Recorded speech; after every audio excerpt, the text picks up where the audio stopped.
Good evening everyone. Goeienaand almal. Baie welkom vir almal wat nou inskakel.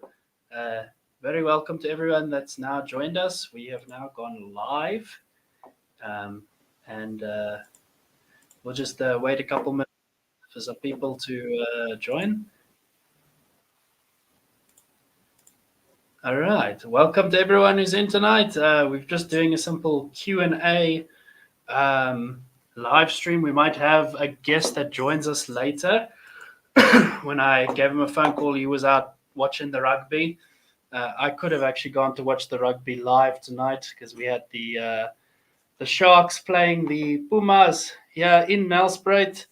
But I don't really keep tabs on the schedules. Most sports I just give a miss, just like the Olympics. Maar ja, hierdie is maar Q&A, vraag en beantwoord. So for the viewers that's tuned in now this evening, throw your questions. Any questions you want me to answer, throw them out, I'll answer. Well, before we start, firstly, shout out to Bittereinders, Francois TV. Shout out to those manna. They also now, the Bittereinders is now taking on a case against that one EFF councillor in Tshwane who said some very vile and violent things against whites. You know, saying he wants Afrikaner blood, he wants Boer blood, and that's not wasn't a really good thing actually. Tshwane Metro is a constant nightmare. You know, I see on a daily basis. I've got some of the councillors from there on WhatsApp, and I check the stuff they post on their WhatsApp statuses, and the nightmare that Tshwane Metro goes through.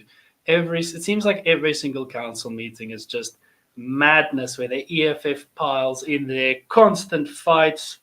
You know, they haven't been able to have a stable mayor. There's always something popping up. I think they went last year through like 3 mayors in a year. But that's typical South African politics for you. You bet politics in South Africa. So there's a cockeyes, quite literally.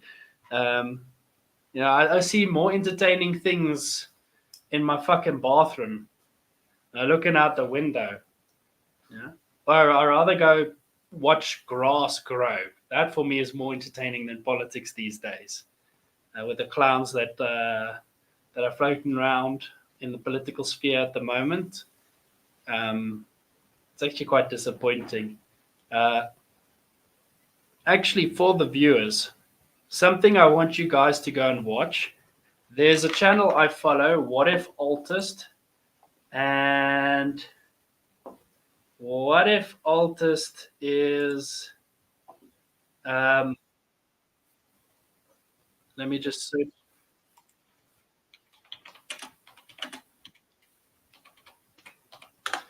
It's like a history. He covers a couple of what if topics, but he did a nice little video. I'm actually gonna see if I can get this in the tabs for you guys. You guys can watch it later. I'll post this in the comments here. But he did a nice video about. Hello there, Charmaine. Welcome. Yeah. This link I posted to a video of What If Altist. It's about the Weimar Republic. Now, the Weimar Republic was that time between World War I and World War II. Basically, when they ended up in a complete state, it was just a state of nobody really knew where to go. But the degeneracy of the time is equal to that of the degeneracy of the modern world. In the Weimar Republic, you saw modern art come to light, you know, that meaningless art. You saw brutalist, meaningless architecture. You saw a lot of debauchery and a lot of it was a lot of drug use, a lot of meaningless living, just the way they lived. It's like they had no meaning of life. It's as the West is actually today, funny enough. Madness in sexuality, sex was just like the norm for the people at that time. And it's like the Western world is today, is how the Weimar Republic was 100 years ago. And we all know which famous Austrian painter came to rise to power after the Weimar Republic. Yes, that one with the soul patch mustache. Yeah, who had a fetish about Jews. Yeah, he came to rise because of the ill doings of the Weimar Republic. So you watch videos like that and you think about how the West and the United States is looking, and you think, how far are they from ending up with the same tyrannical government like the National Socialists and Adolf, our Austrian painter? Like, it's not too far fetched for the West to go to a complete fascist government, like overnight, how the Weimar Republic went in Deutschland. That's kind of scary. But it's always the balance of power. You're going to have an extremely liberal time frame followed by an extremely conservative and nationalist time frame. There is only one thing though that sets the Weimar Republic and the current Western world apart, is the fact that the degeneracy of the Weimar Republic was amongst the people. The government was conservative. In the modern day, the degeneracy is amongst the government, and the people are conservative. So things might turn out a little different. We might not have a rise of a tyrant. We might have a rise of actually a more libertarian leader in the West. Either way, I've said to everyone, my personal controversial opinion is the United States is at the stage where it is in the makings of an empire.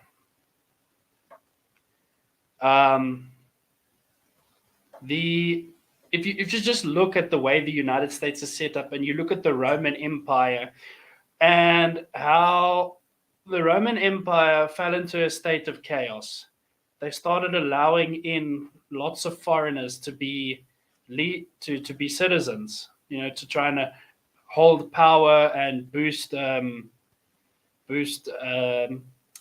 taxation and all of that. But all that did was create a crisis in their military, because in that days, the only way you could become a citizen of Rome is by serving 25 years in the Roman military. And same as in the United States, in any foreign nation, you've got to be a resident for like a couple of years before you can get residency and even then citizenship. But here you've got in the Western world an influx of so-called refugees that are coming in and destabilizing the country. And the native population, in this case, the American people, are frustrated with this. And the first major leader to come up with a permanent solution holds all the power and the confidence of the people. And that is why I say the United States is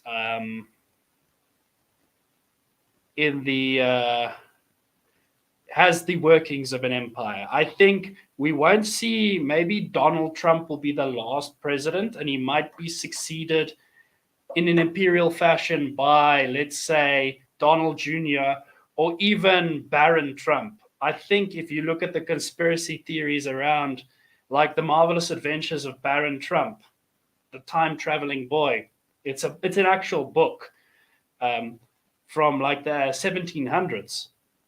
If you think of those things, it doesn't seem too far-fetched to think that the Trump family will create an imperial dynasty in the United States. Because the only way they can actually go forward now is with a really, really strong government.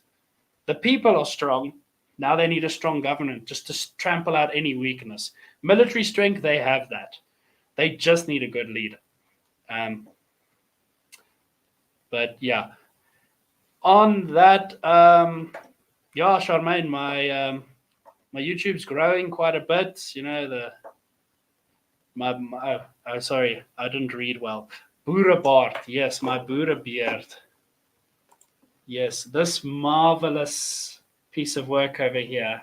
You know, um, I have been for those who are just interested in like how you end up such a decent looking beard is just let it grow out about 3 months, then start grooming it. Comb your. It's important. That's something people don't do with a beard. Is they don't comb it. They don't use beard oil or any beard creams. And I use literally beard oil and beard cream on a daily basis. Obviously, you got to alternate the two. You can't use the two together. Like either it's beard oil or it's beard cream. And grooming every day when you wake up in the morning, the same as when you comb your hair and brush your hair, brush and comb your beard. That makes it pop out nicely, gets out all the knots and the loose ends, makes it flare out a little, and it looks good. Obviously, the beard isn't as impressive as it was during election time. Then I had like a Paul Creer Bart. These Moroccan barbers in our town. Or no, Egyptian. My barber's Egyptian. He shaved it in the Middle Eastern style with a pointer, and I didn't really like that. I wanted to just trim the edges. I think just let it pop. I think that a key characteristic of a Boer is a messy beard. If you think about it, it's something I can't quite remember where I read it, but someone said a bushy beard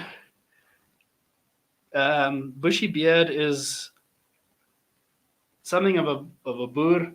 A well-groomed face is the face of a traitor. I don't know, something like that. Somebody said to me, Boer wear big beards. It's only the Brits who shave clean and have a neatly groomed moustache and things like that. And I don't know if it still stands today, but I mean, I still stand on that. I don't really trust clean shaven people. I like someone with a beard. And also, let's be honest, beards look very masculine. Especially for some people who say have a baby face. Some people just have that very youthful face. But pop a beard on them, looks good. And in fact, actually, in a book I read last year, when I was doing some research on the Boer War, on the Boereoorlog, I found in that book, it was actual. They took actual footnotes from Willem Leit's diary, and Willem Leitz actually wrote there that because he was so young when he started to work for the Volksraad in the Transvaal as the state attorney, he was only 27 years old. They went and they literally found him at university. He had just finished university. And then they pulled him, and it's like, okay, straight from the Netherlands down into the Transvaal. And Willem Leitz was only 27. And one of the things that Paul Kruger told him, he says, grow a beard. Because you're so young, you need to grow a beard so that you can mask your age. Because at the time, the Volksraad was more men in their 40s and 50s and so on, slightly older men, and they all had beards and that. So Willem Leitz obviously had to grow a beard to mask his age. So it's an interesting piece of history right there. For those who've just joined the stream, and I see people are coming and going, feel free to just ask questions there. Anything interesting you want to know. It can be my opinion on a situation, something you want to know about me. I know there was a viewer that made a comment on another video wanting me to do a video about who I am so that people know like a little bit more about my background. But I think it's more organic and genuine if people ask in like a Q&A live like this, ask their questions and I can answer honestly on the spot. Yeah, because a pre-recorded video seems too scripted sometimes, in my opinion. trying to see this book quickly. I want to see if I can find it. I make use of Amazon Audible. Very useful audiobooks, especially when you drive and travel a lot. Even just like 20 minutes to work in the morning, listen to something. Let's see now. I also learned a little bit about Napoleon Bonaparte as well through some books here. Oh, there was an interesting audio I listened to of George Orwell's 1984. It was like a audio play done with Andrew Garfield and some other notable Hollywood names. And I must say, what a brilliant audio play adaptation of the book. It really put in this perspective 1984 and its story, but also scared the living daylights out of me, because you begin to realize that a lot of these things that George Orwell was writing about are realities in the world as we know it today. Quite literally. It's nuts. And this was just meant to be an interpretation of like what absolute communism would do. And at the end of the day, you see the so-called free Western world is doing exactly that. Exactly what George Orwell warned against. Now, where is this book? Oh, yes. The specific Boer War book that I listened to the audio and I read a physical copy. I like to listen to an audio and then read a physical copy. So I've got quite a few books on that shelf. Business books, philosophy books, military books, and then at the bottom is like religion, esoteric stuff, and like mythology. But yeah, philosophy, economics, military. Actually, your three fundamental things that you need to have a good understanding of is the military, the economy, and different philosophies. If you understand philosophies, you can understand people's mentalities and thought patterns. If you understand economics, you can keep a country afloat. If you understand the military systems, you can keep a country defended against its enemies, both domestic and foreign. But now we have people in government who don't understand diddly squat about anything, and they focus on philosophy in the sense of their selfish communist philosophies. Or some people focus too much on economics, forgetting philosophy, because religion can be kind of considered like a philosophy. The non-religious seem to follow some other form of philosophy, which still plays into theology. Now, I personally am Christian. There's Jesus Christ sitting on the shelf. My little icon there. Eastern Orthodox, for those who didn't know. I am of the, in specific, the Russian Orthodox Church. There's actually a lot of Boer that are converting to Orthodoxy because it is the original, it follows the ways of the original first apostolic church, Catholic apostolic, the first universal apostles church as the apostles intended it to be by the will of Jesus Christ. And I just feel that the modern churches have really lost touch with reality by giving into the woke agenda and following online with what the woke world wants the people to do. It lays a very fundamental fabric of the way of life. God is a foundation stone for the moral code. Your culture is everything else you need. The rest of the construction. If you're building a house, then like God is your foundation and your roof. Culture is your walls, your doors, your windows, and your furniture. It is everything that is your external, while religion is your internal. and your fundamental morals and all of those things. Anyways, guys, really feel free to ask questions. Like, there's a couple of you online, and no one's asked a thing.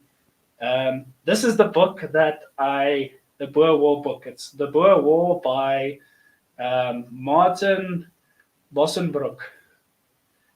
There it is, on Audible. I hope you can see well in the camera. Anyways, very good book. I enjoy reading a lot about our history. I've actually got on that shelf there, camera probably won't be able to see it too well, but I've got the Boer War in color, volume 1. And I also saw now they've now got a Boer War newspaper clippings book with all newspaper articles from during the time of the Boer War. I want to get my hands on that book. Also seen that there was a lot of propaganda in that time.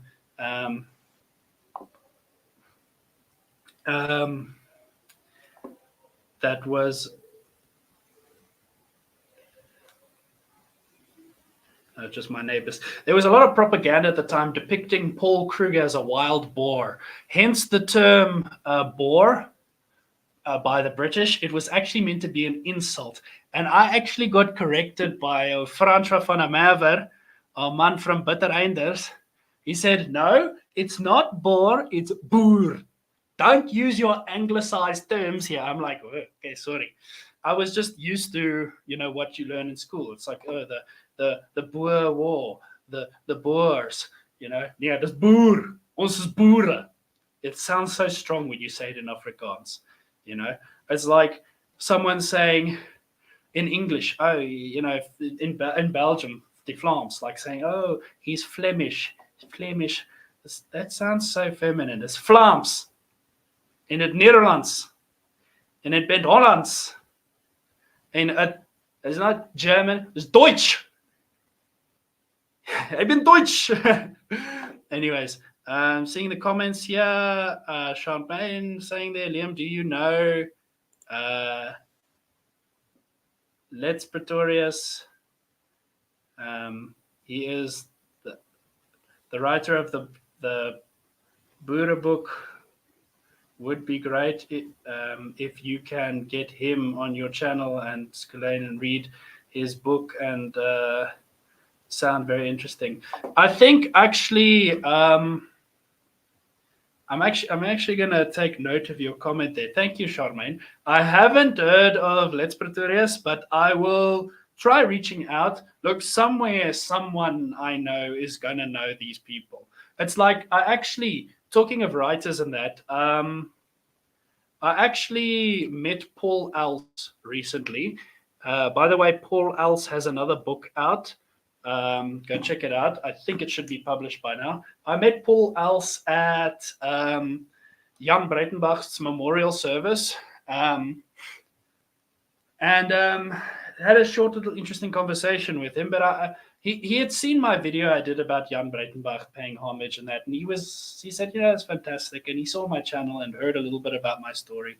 So I actually want to get more writers and people like that on here, like Paul Alst, and like this Let's Pretorius, and that, and somewhere along the line, these people, I'll be able to get hold of them, like Paul Alst. I know people that know him personally. He's an old Iraqi. I trained with Iraqis. I know a couple of Iraqis, so I can just make a call to one of them and say, listen, have you got Paul's number? Can I speak to him?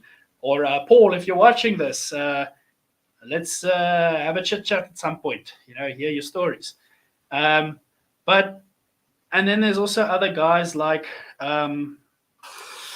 I don't know if any of you people know who Hannes Wessels is. So Hannes Wessels is actually, I was in preschool with his eldest daughter, and Hannes Wessels also wrote quite a number of books and stuff. He came out he's from Rhodesia, and till today, nobody really knows what Hannes actually did for a living. Even my dad is like, Hannes, did you work for the CIA? Was it MI6? What was it, man? Never really talks. But Hannes Wessels also has like a YouTube, and he's interviewed a lot of guys from like the Rhodesian SAS and Salu Scouts and a lot of military regiments out of Rhodesia and that. So some very interesting content there if you're interested in the military stuff. Hannes Wessels. He still, my dad sees him from time to time. They live in the same town. And yeah, so interesting character. Pretty much keeps his past very quiet. I've heard a few stories. You know, we'd be sitting in the pub, and Hannes and his other friend would be there, and they'd be talking about Rhodesia. And my dad be part of the conversation, and then tells us a few stories about the scary shit. You know, I remember sitting and listening to one of the stories they was telling about, you know, the day when they left their farm in Rhodesia. They had packed up, they left, and they came back a couple of years later, and the locals were still there. And they told them that literally within like an hour, half an hour or an hour after they left the farm, it had been plundered by the military, by Mugabe's troops. That's how tight of a window they had to leave. Imagine that. The Rhodesians. That's the shit they went through. So I got a lot of respect for the Rhodesians, you know, and the shit they went through. But now just imagine, the same can happen to us. Like half an hour window. Imagine you leave your house now and boom, you never come back. 3-4 years later, you come back and find out that no, half an hour after you left, troops rolled in and plundered your farm. If they were just 30 minutes too late, they would have been dead. That's how tight that window was. Anyways, Peter Bosch says, nice feed clear. Thank you. Pointing on that, I'm glad you can see it's a feed clear because some dumbass in my video about the VF Plus said, why do you have the Dutch flag behind you? Obviously, people don't know what the four color is because not everybody is fully aware of our history, which is a sad thing, actually. People are not being taught the history they need to be taught. And that's why guys like me, I fly the four color proudly. I'm not going to put it down. You know, it's a piece of our history. It's our identity. And the Bittereinders flies it high as well. They keep a lot of the history alive.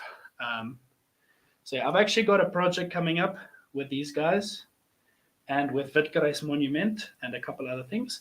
Some word will be coming out soon. Actually, no, I can talk about it here. So, my crazy ass, being as crazy as I am, I decided, okay, that flag over there, it's a 2.5 meter pole. It's like quite a sizable flag. I am walking from Pretoria to Pietersburg to the Witkery's Monument in September to be there in time for the memorial. I have backup and support with me. I'm not walking alone. The Perde Commando is coming with me. It's 4 guys on horseback and me on foot. I could have been provided with a horse to ride, but I said I think I'd rather walk. At the end of the day, our forefathers did not have the luxuries of all being able to ride on horses. A lot of them ended up walking barefoot next to their ox wagons, especially when they went over the Drakensberg. Golfoot oor die Drakensberge. Remember that reference when you think life is tough, life is too hard, your job is terrible. Ooh, listen, your forefathers walked barefoot over the Drakensberg, and you're sitting here bitching about how hard life is. Pfft, forget it. Patheties. Come on. Man up! Grow a beard. Hit the gym. Be a man. You know, embrace your culture. We are strong. Boere. Hoor. For some of the viewers that are just tuning in, you know, people trickling in, trickling out, is what it is. Q&A, ask your questions, leave a comment. Also, for those that are like new to the channel and that, subscribe, share my content out there. This is really just a platform to be a voice for our Boer folk. I want no incentive or anything from this. There are links in the description to make donations and that, which would be quite appreciated and all of that. So yeah, you can if you want to. Otherwise, share the content. It's really appreciative. The more people we can get to, get the word out to that we need to start embracing our culture, the better. Let's see. Hallo vir die wat inkom nou.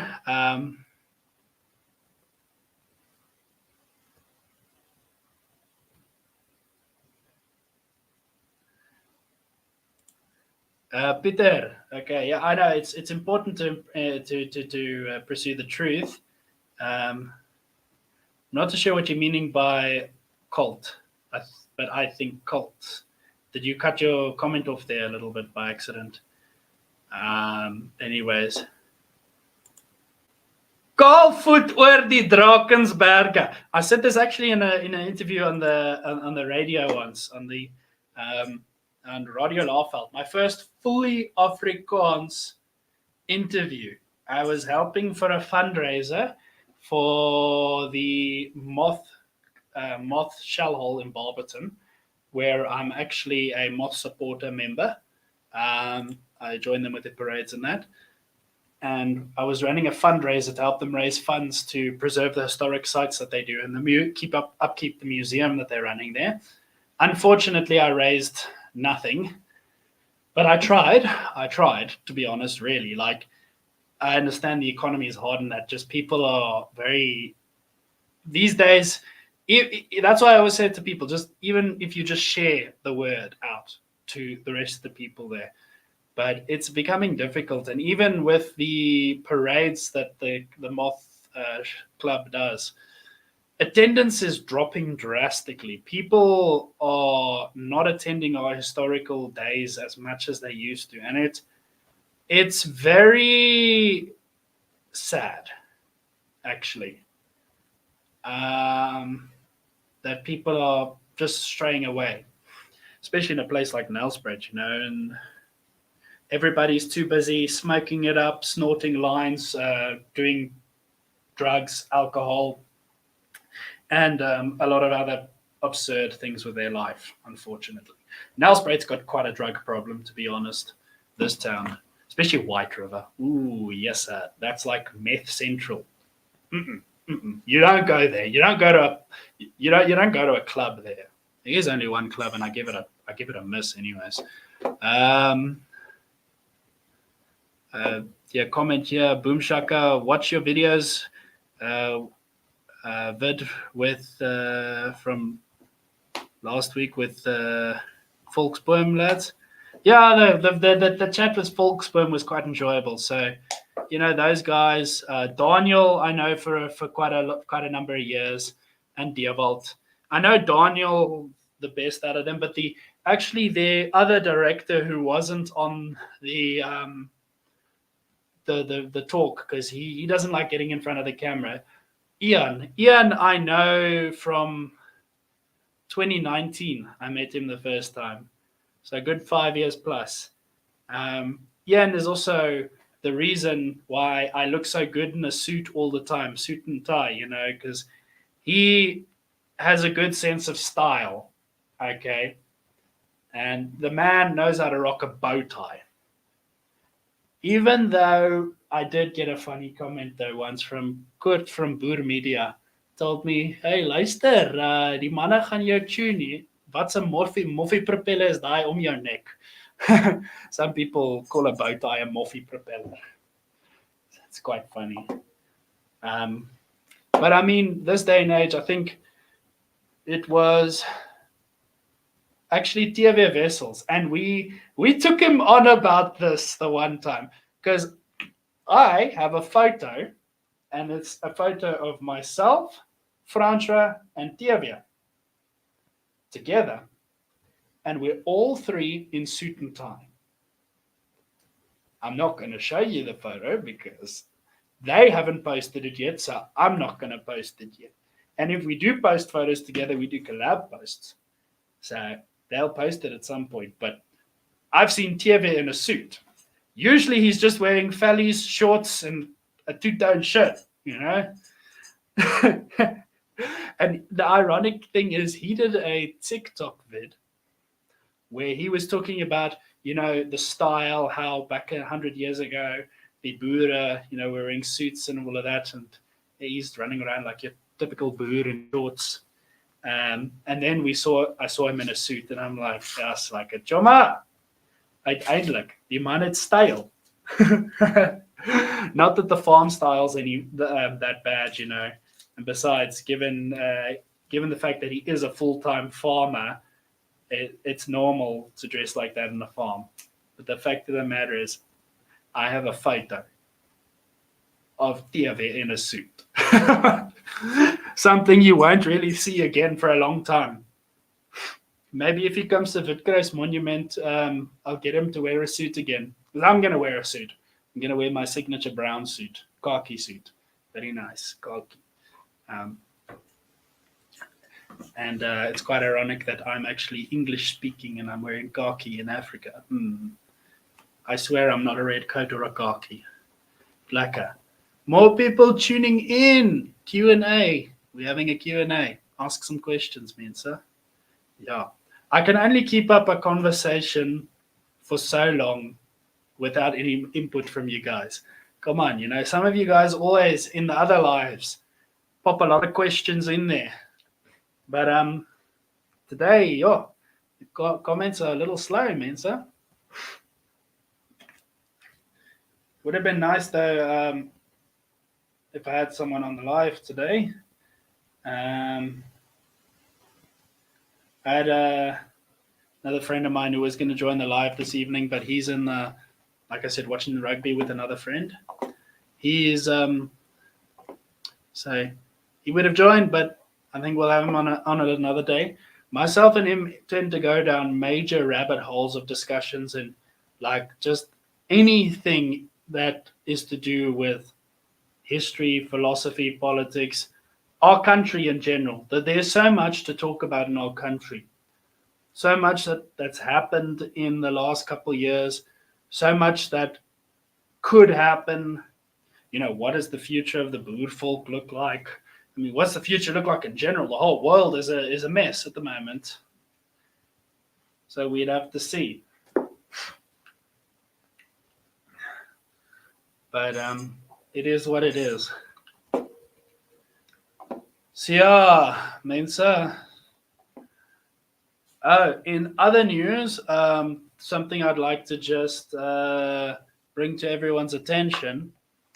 I did mention this just in a quick little vid I did on Facebook, just a status vid.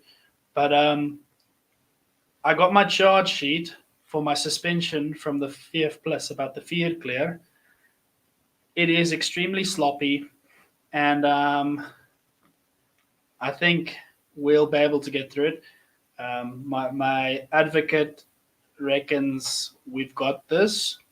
So the disciplinary hearing itself, dit sal plaasvind in October maand eers. So that's only appropriate time we could find to fit everyone's schedules. The main complainant on the for my suspension is Heloise Dienaar, Member of Parliament. So I'll have to see what she has to throw against me now, because I know that what's on the charge sheet is not the only things they're going to throw against me.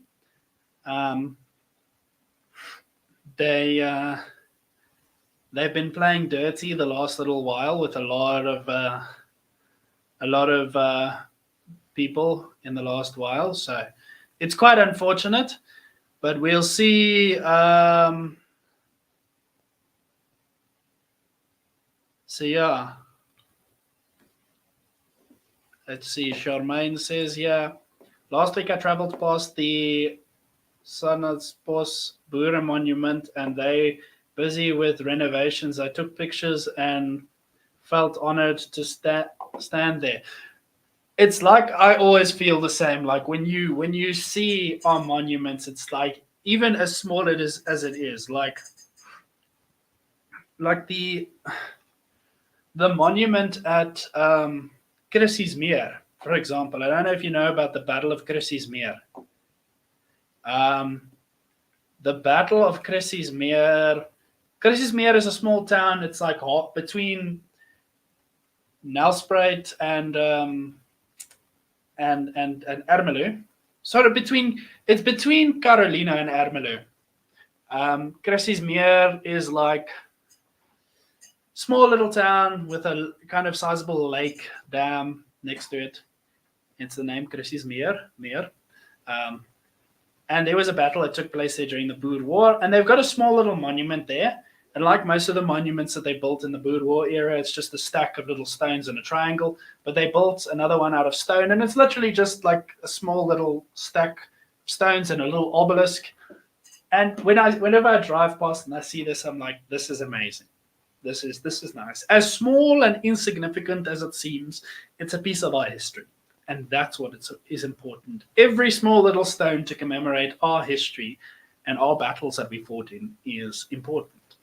I mean, we've got our bigger, grander monuments. We've got our tiny monuments. So what? Each and every one of them counts. I mean, like in my hometown, there's quite a sizable obelisk outside of town. That's a monument. I can't quite remember what it was, if it was a grave or a monument. But this is like an Egypt-size obelisk. I think it stood maybe 7-8 meters tall. I'd be lying if I said how tall it really was, because I last saw it when I was like 17, and I'm standing next to this, and sizable obelisk. Felt like I was in Egypt. Mind you, it was the dry time of the year, and all the cornfields were basically turned to sand. In my side of the world, we planted. I grew up actually in the Swartland, and in the dry season, it's quite sandy around there because those lowlands of the Cape, kind of like previously beach, all sandy. So we had like a mix of white sand, brown sand in our area. My side of the hill, brown sand. The other side of the hill is white sand towards Eisenfontein and Grotto Bay and those places. So, yeah. Wat is my opinion of the government of national unity? Ek is heeltemal teen dit. Fuck it, done. Getting static through my interface. I am 100%. I was against the moonshot pat multi-party charter from the start, and I made it very clear to everyone. I am against the government of national unity. Actually, put it this: the DA can be part of the government of national unity. What I am against is the VF+'s participation in the government of national unity. And I said this straightforward to the people. When you're VF+ is like it's a 2% party, or for 1%, it's 1.5, 1.6, whatever, 6 seats in parliament. How can such a small party make a genuine contribution in a government of national unity where the other two parties are like 30% and 40% respectively? So how is that going to work? Especially given that both of those parties are completely contrary to our beliefs and our moral principles. Okay? And the VF+ as a party was established to push the agenda of the Afrikaner Accord, which is an agenda for a Volksstaat, which is an agenda for our independence and our sovereignty as a Boervolk. You cannot then participate in a unitary government. It doesn't work that way. It violates that docket. The the Afrikaner Akkoord. Okay? But then again, Mulder is Corne Mulder, and I'm going to say his name out here, Corne Mulder. He's a fucking scallum. You're a fucking thief. You're a liar. You're a cheat. You're a verraaier. I'll say it here. You know, you and your other canonis there on top, you and your fucking cousin Yaku, you know, you guys are the backstabbers, okay? And Groenewald, shame on you. Shame on you. We had hope. We had hope you'd do the right thing. Oh, Dr. Groenewald, shame. 90% of us in the VF Plus, and I say this all the time because that was one of the charges on my charge sheet. One of the charges on my charge sheet was that I brought the party's name into disrepute. Let me tell you something. I brought the party's name into disrepute by bringing the truth to light. The constitution of the country and my duty to the Volk comes before the constitution of the party. I am a Boer. I am a Christian Boer. It is my moral obligation to fight for the Boer Volk as a Boer leader or just a common Boer man. It is up to me to uphold my principles and moral values as a Boer. And all of us, every single one of us, everyone in the chat now, okay, watching the live stream, it is your moral duty to uphold the values, the principles, the morals of your respective culture. As jy 'n Boer is, wees trots om 'n Boer te wees. As jy 'n Zulu is, wees trots om 'n Zulu te wees. As jy Xhosa is, wees trots om Xhosa te wees. Want een ding wat ons moet almal verstaan, one thing we must all remember, this government in its entirety is against any form of culture. You see, the ANC is a Pan-Africanist party. Somebody told me the other day, they said to me, Pan is a demon. I'm like, I didn't think about that before. He says, any Pan ideology is a demonic ideology. I said, where do you get that idea? He says, Peter Pan. I said, what? Yeah, the original Peter Pan story, Pan is a demon. So he says, the use of the name Pan denotes to a demonic entity. And that shocked the living daylights out of me, actually, but made sense because any ideology that is a Pan ideology seeks to destroy any cultural foundations, any religious foundations. It puts everyone under one banner, which isn't always right. I mean, think about the Tower of Babylon. God divided the people into so many different nations after that. Quite simply because if man was 100% united, they would try to defeat God. So anyways, we're going on a tangent here, but I agree here. It's foreign controlled, bought and paid for, the government of national unity. Why do you think the ANC is ass-kissing the West so much? Do you know that the Russians are pissed off, are angry, are fed up with the ANC? And the Russians were always the biggest collaborators. Well, not the Russians, the Soviet Union. Just remember this, okay? The Soviet Union and the Russians today are different entities. The government of today and the government of yesterday. It's just like keeping the Russian people accountable for the Soviet era of the Soviet Union is like keeping all whites today accountable for the era of the National Party and apartheid. It doesn't work. It doesn't mince. The will of the people is different to the will of the government. But the Russian people are extremely pro-Boer because they remember back to the days of the Russian Empire when Tsar Nicholas supported Paul Kruger and the Transvaal. Tsar Nicholas and Paul Kruger exchanged letters. Those letters are at the Kruger house on display. There were like 300 Russian soldiers that came to South Africa to help during the Boer War. So historically speaking, South Africa and Russia has quite a lengthy relationship. Something that a lot of people fail to get because a lot of people are so fixated on the era of the Soviet Union that they forgot the people of Russia. The will of the government is different to the will of the people. Also, Stalin wasn't even Russian, he was Georgian. So that's something we need to understand.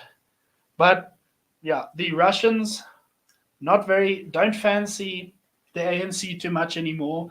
They're annoyed with him simply because Ramaphosa is trying to kiss the West. He's trying to appease the Americans, the Western world. You can't sit in the middle and try please the East, please the West. The best you can do is be like Switzerland, neutral, which is something that I said time and time again as well, which I've said to the leaders of the Freedom Front Plus as well.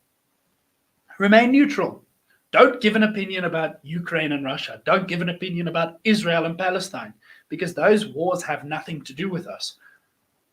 We've got enough politics in South Africa to deal with. We don't need to give our opinion on foreign politics. The world would appreciate us more if we're neutral, simply because of how economically important South Africa is at the moment. Because you've got so much unrest in the Middle East right now, the Suez Canal can be shut down at any point, and nobody can make it through. Already from Oman, there's been terrorist attacks, malicious attacks on ships coming through that strait between Oman and Djibouti. So the Suez Canal is a difficult place to get through. And when the war escalated between Palestine and Israel, a lot more traffic was coming around the Cape. So Cape Town, Port Elizabeth, Durban, Richards Bay, making more money. We can capitalize. But no, our government is a bunch of fucking idiots who wants to take sides in a conflict. Just remain neutral. Remain neutral. You're an underdog. I mean, there was a military commandant told me the other day. He sat in a briefing.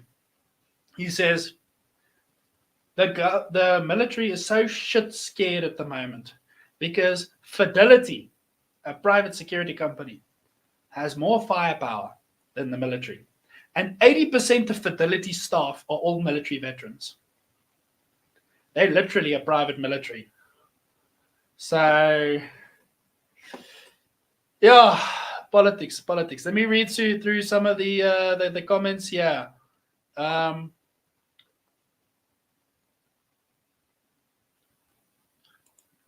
Thanks for the words of support. Yeah. Die boere kom. We're going to keep going forward.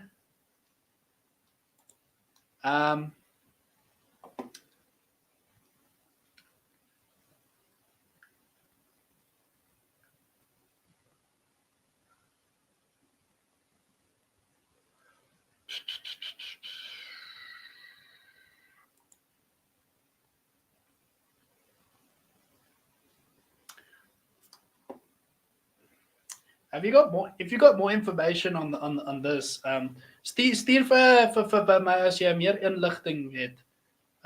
Ek wil 'n bietjie gaan oplees, 'n bietjie meer oor dit. Eintlik gaan 'n foto vat van die comment. You see, I always learn something from the comment section because people come in with a lot of interesting information here. I might be talking on a topic and somebody has a different opinion or a different view or some opposing information, and it's always nice to read two sides of an argument or two sides of the history, and see how they differ. It's like my dad always likes to read, when he reads up stuff about foreign conflicts, he reads news from the West, news from the East, and then news from other outlets.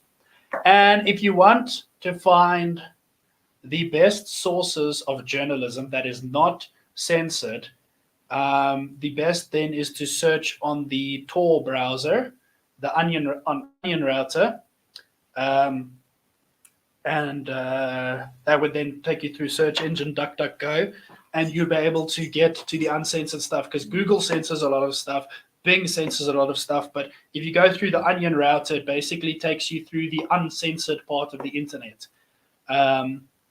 Which then you'll find a lot of journalism on there. Then just use the hidden wiki to find your way to the journalism sites. I can't remember.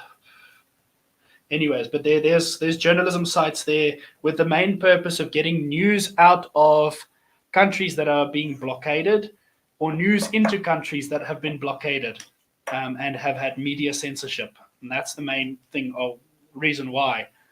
it's there because it's important to have both stories objectively from all sides. Vryheid vir die wat man, ja, vryheid vir die boer in spesifiek. Nie almal wat blank is jou vriend, onthou dit. Daar is verraaiers. Siener van Rensburg het gesê, die grootste verraad sal kom vanuit ons eie mense. Die liberale Afrikaner steek ons altyd in die rug. Hulle steek ons in die rug vir die laaste 30 jaar. Hulle het ons in die rug gesteek vir die laaste 100 jaar, vir die laaste 150 jaar.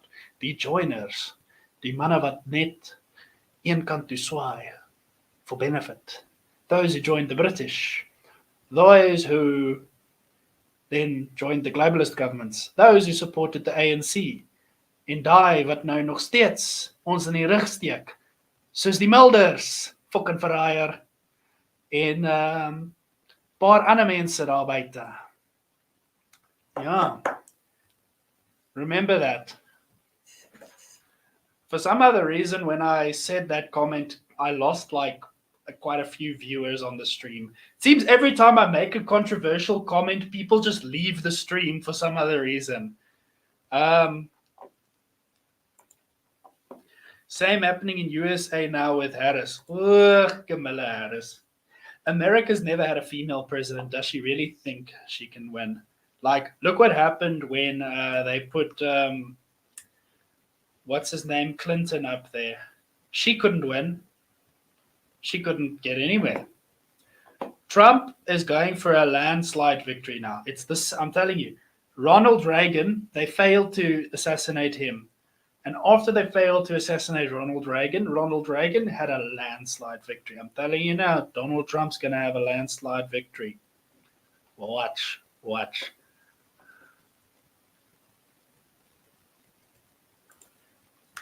Ja, die VF Plus het hoop Kobus Hofman en julle kan daai varkok skoonmaak. I'm really hoping.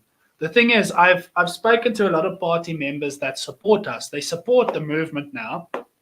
And just another piece of information is I am providing and assisting where I can with the case with Kobus Hofman, because I seen firsthand the nepotism and corruption in the party, because I served on the provincial dagbestuur, the provincial management of my province. And we had a moesje fight, because like, even though the majority of the people on the provincial dagbestuur were pushing for the right things to happen, the provincial leader who sits on the uitvoerende dagbestuur and the uitvoerende dagbestuur would just throw everything out. So we reported like a few cases, a few things. And the minute it gets to head office, to the uitvoerende dagbestuur, gone, disappears, nothing happens. So we did what we could in the province, but on national, nothing happens. That's why I denounce the leadership of the Freedom Front Plus, but I uphold the name of the party and the people, because the Freedom Front Plus is this vehicle we need to use. The members of the party are the party, not the leaders. We need to get rid of the leaders and get the right people in power. And, you know, someone like Kobus Hofman, he's got the potential to be a leader, definitely. He also adorns a very impressive beard as a Boer, which he refuses to shave. They told him to shave it, and he told him to take a hike. And, you know, he's a hardworking man. And I think the thing that they're most threatened by is the fact that people support him. And he is very active in the community, and he's very popular. The thing is that the people in charge of the Freedom Front Plus have sat on those parliament benches for the last 30 years. They, as Kobus says, they've never pushed a lawnmower in their life. What do they know about work and about doing things themselves? So they've actually never proactively gone out into the community, and they will go as far as telling you, no, you can't go, you mustn't go do that. Like, I used to do a lot of cleanups in my neighborhood, and then I became a councillor. It's like, yeah, now you have to get the council to do that. You need to stop cleaning the parks. I said, no, I'm going to still continue cleaning the parks. So they said, no. I said, listen, This is how I built my name. This is how I continue to build popularity. And I said this to a staff member. Well, Wouter Wessels was standing in front of me, and Wouter Wessels was standing there and listening, and he's like, oh, he understood, he understands. You know, I said to them, listen, you got to be active and be out there doing work. Cobus Hoffman was out there with the police when he was in the wetgever, doing work, doing his part, doing what he needs to do. You know, those are the people we respect, those who are on the ground, not those that hide behind the wall and behind a screen and whatever. And okay, yeah, to some extent, I'm talking through a screen now, I know, but I'm still proactive out there. I go and do things with the Bitterenders. I do not go to the protests, because that would get me in shit, but I support a lot of their projects and stuff. And the Vaderland Stichting, and now the Vlinderfondse. Please, guys, go support the Vlinderfonds. They do some amazing work. If you're in Pretoria, support the Box Club in I think it's in Montana, at the Bitterenders office. You can contact Francois and just go, even if you can make a donation to the boxing club, you know, or you feel like joining the boxing club. It's $100 a month. Go join the boxing club. It's nice exercise. They had that American country singer there the other day who was, you know, who sang the song about the Boer. It ain't easy to kill a Boer. You know that one. Sorry, let me get through the comments now, because the minute I started talking about verraaiers here, everyone, bam! Now you want to make comments. An hour ago, everyone was quiet.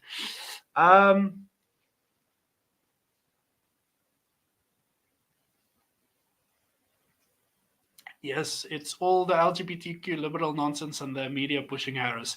Yeah, well, I just spoke about it earlier. Guys, research the Weimar Republic. I put a link earlier up in the comments. The difference between the Weimar Republic and now is that in the Weimar Republic, degeneracy was with the people. Now, degeneracy is in the state. And it's the Khazarians who are pushing it. You'll probably find.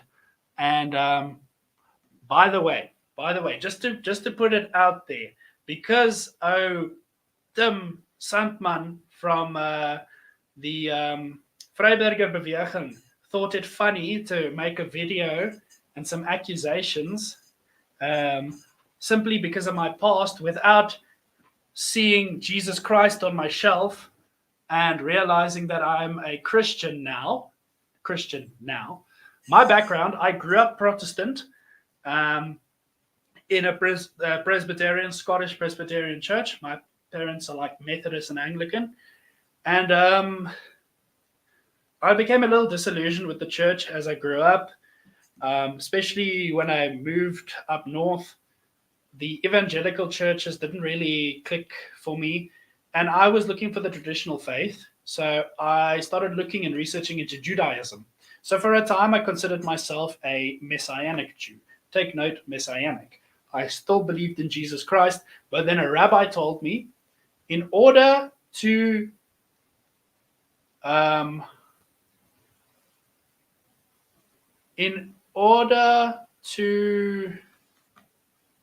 become full Jewish, you have to reject Jesus Christ.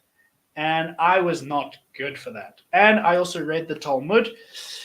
If you read the Talmud, then you'll start to understand why people like the Austrian painter didn't like Jews too much, and why the Russians expelled the Khazarians. And when you understand these fundamentals, you'll also understand Western politics as well, as it's a lot of Jewish faces. And I, as a former Jew and born-again Christian, can actually genuinely tell you that a lot of the liberal shit being pushed is being pushed by a certain class of Jews. It's not all Jews.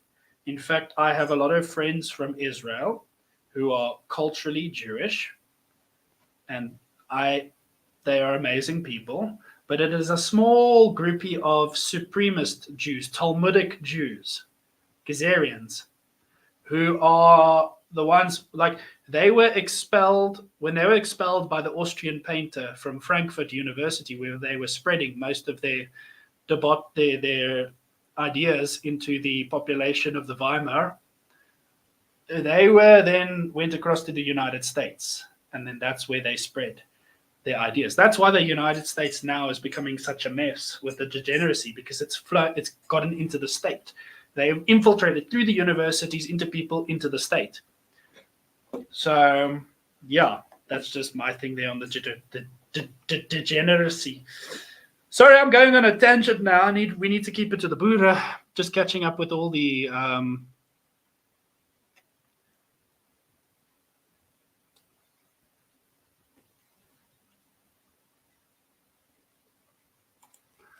Oh yeah, the story is this the one out of Pretoria? Those girls with the racism. Look, I don't know. I don't really know what the full story is there. I haven't looked into it. I know it's quite from earlier this year. I saw a video about it, and so I need to read up still a little bit more about it. It didn't really become too mainstream, so the story there was like I believe something to do with a WhatsApp group or WhatsApp messages, and some girls accused of racism and stuff in a high school in Pretoria. But yeah, I'm not too clued up, so I can't really comment on that one at the moment.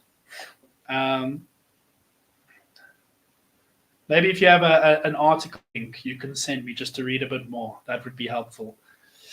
Getting through the comments. Sorry that I do read slowly because I am dyslexic.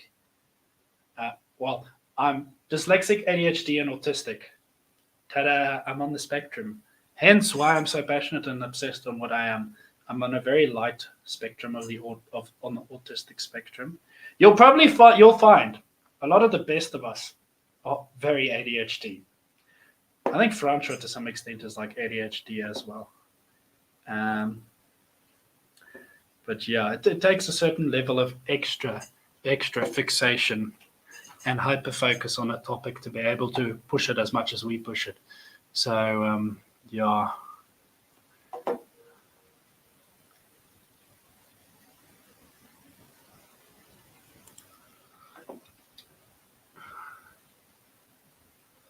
Yeah, look, seeing how the media pushes the narrative, because once again, remember, the people in the United States there's more conservatives than liberals. The liberals are the state. So the shit is in the state. So it's going to continue to be pushed from the top end, unfortunately. That's why I said you want very comprehensive media. You'll only be able to find it if you go through the Onion router, through Tor, into the deep web. You won't find it on Google. Maybe you will find articles on Google, but it'll be very biased, semi-biased, and then the other side of it will be pushed way to the bottom. When reading up a story, it's important to read all sides of the story. But it's pretty obvious. Harris, she's going to lose. I mean, Trump, that moment where he just like threw his fist in the air. I sat here and I'm like, I've never really been a fan of America.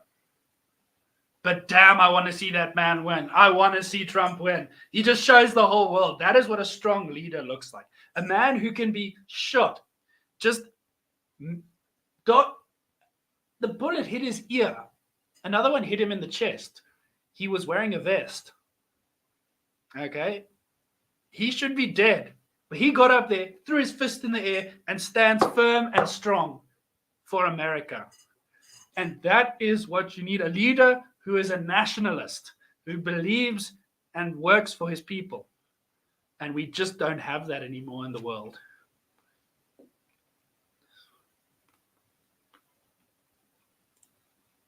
They've been eating from the trough nicely in reference to the politicians in Parliament. Yep, place.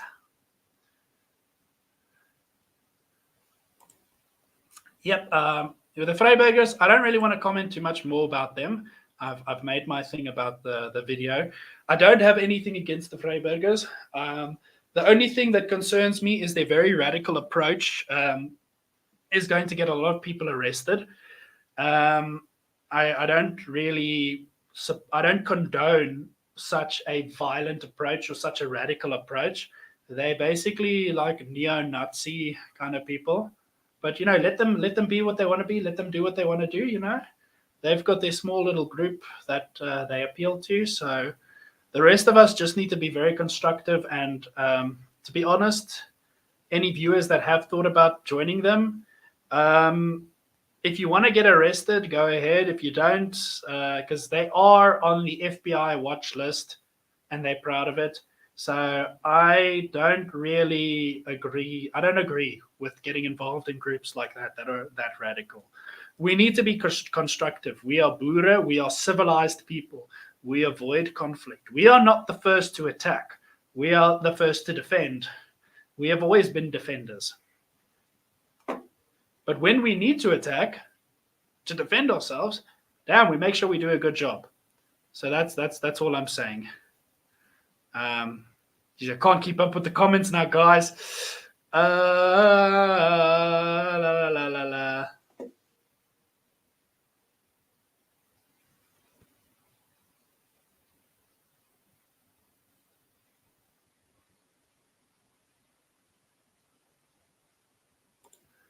I haven't heard about Tommy Robinson in a while, but I saw something pop up recently. I still remember when Tommy Robinson got locked up first time. I was in good connections with guys from the UK Independence Party. It was what was his name again? I remember Martin Costello and Luke Nash Jones. Was it Luke Nash Jones?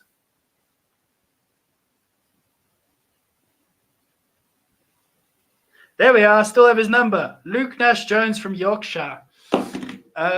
Luke's not in politics anymore, though. He kind of left. But there's a nice party coming to Rise, UK First, and I think they can do a lot of good there. But I know I haven't kept up on Tommy Robertson, but I did hear that he did take a bit of a twist in a bit of a ideological direction that wasn't really too good.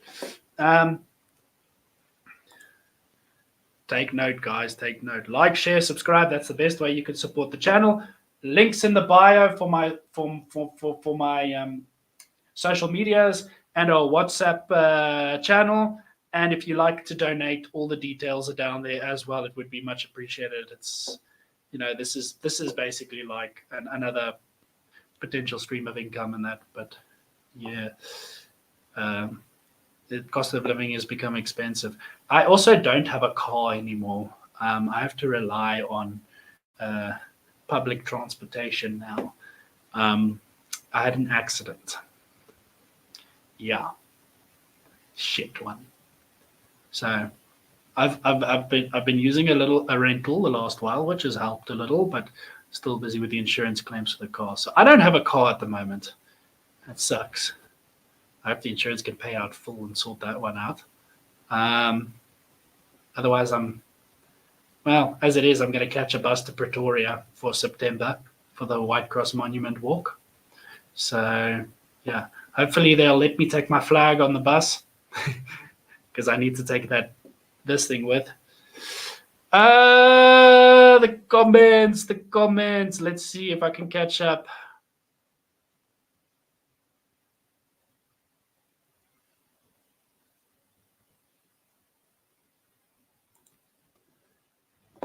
Okay, with the vest getting smacked, there was a couple of things people pointed out looking at his suit, Trump's suit. You can see an indentation. And it's common practice for people of such high profile to wear bulletproof vests because you can see his suit's quite bulky. He is a big guy, so he can hide it quite well. Other leaner, slimmer guys, it's a little harder to hide.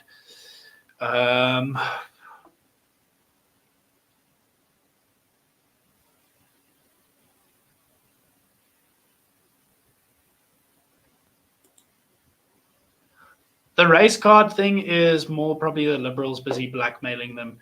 The average black American is actually more conservative than people like to believe. It's only these so-called intellectuals that say blacks can't be racist. They want to play the race card on the white man. It's kind of suck.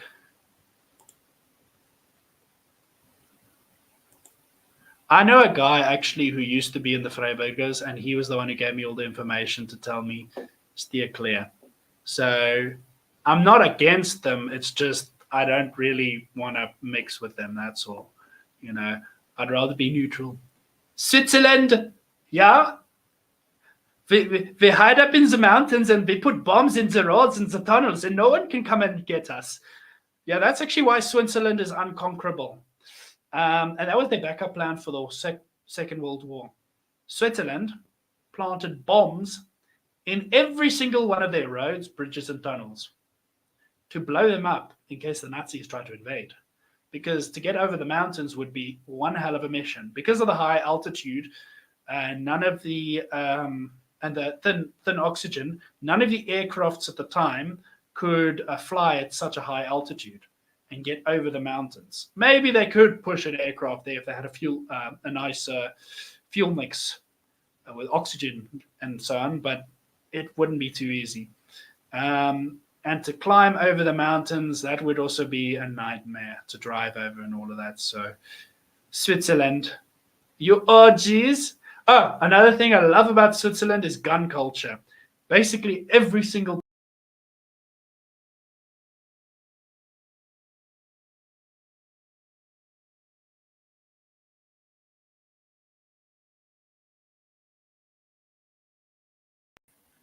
I have no idea what just happened, but I think I clicked the side of my mouse accidentally, which is a back button. I need to change that in the settings.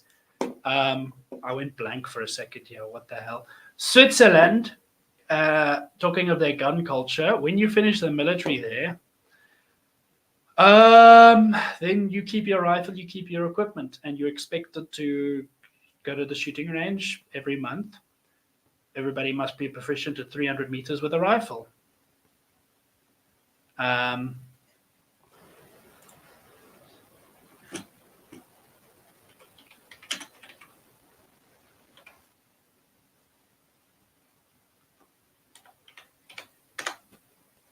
I hope you guys can see me. I'm just going to check the link on my... Oh, yeah, okay. Yeah, sorry. It just it blanked out for a second there now.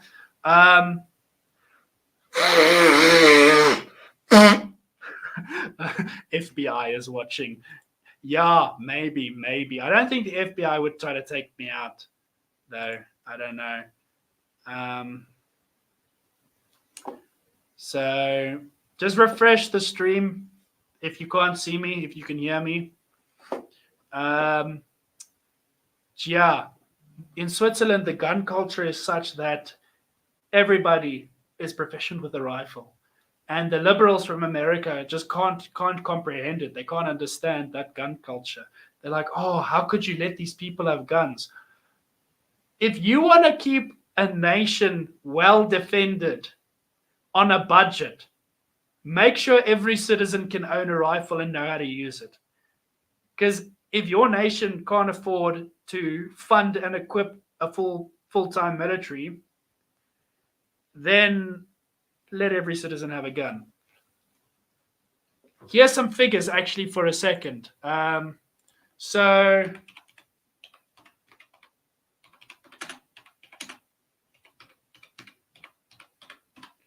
Eswatini.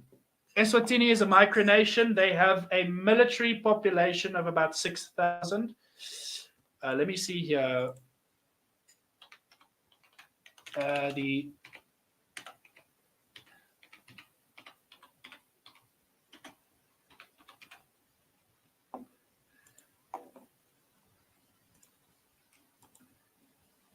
So approximately 3,000 active personnel. That is the defense force of Eswatini, with a population of 1.2. 2022 census, a population of 1.2 million. Well, yeah, in comparison to Lesotho, Lesotho's got like 2.3, but they did take a bit of a stagnation in 2001. I think that was when they had their political unrest in their little war, and Lesotho took a bit of a beating. Anyways, in a country the size of Eswatini, okay, for them, this is an ideal scenario. So the Switzerland gun rule scenario. Eswatini, Swaziland. For those who don't know, they changed the name in 2019. I know it's a little confusing. King Mswati wanted that to happen. 3,000 military personnel. Country's population of 1.2 million. Okay. Even if just 200,000 men were military-aged men, were proficient with rifles and owned rifles and practiced regularly, they would still be able to kick South Africa's ass, because South Africa has a military personnel of about 60,000. The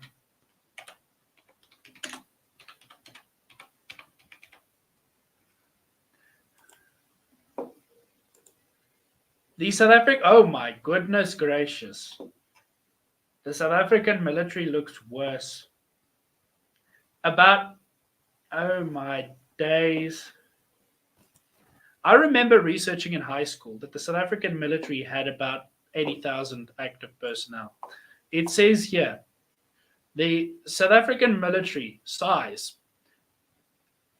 38,572 active, 15,300 reserved.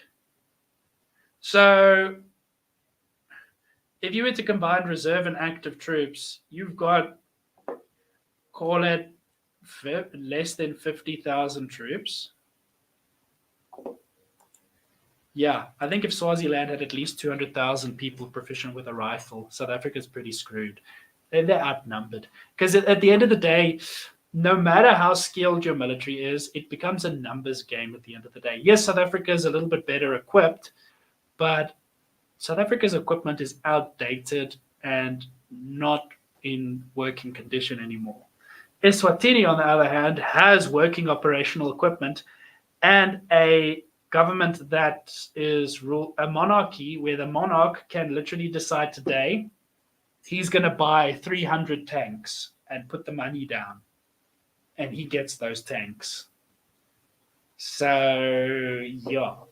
And besides, they're a mountainous, them and Swaziland in their borders are mountainous. It's relatively flat in the country. Lesotho is a mountainous country. So a country like Lesotho can say they can actually gain a lot more military. Like they can probably draft up 500,000 people. They're 2.3 million people in their, what's the population? Yeah, 2.3 million people.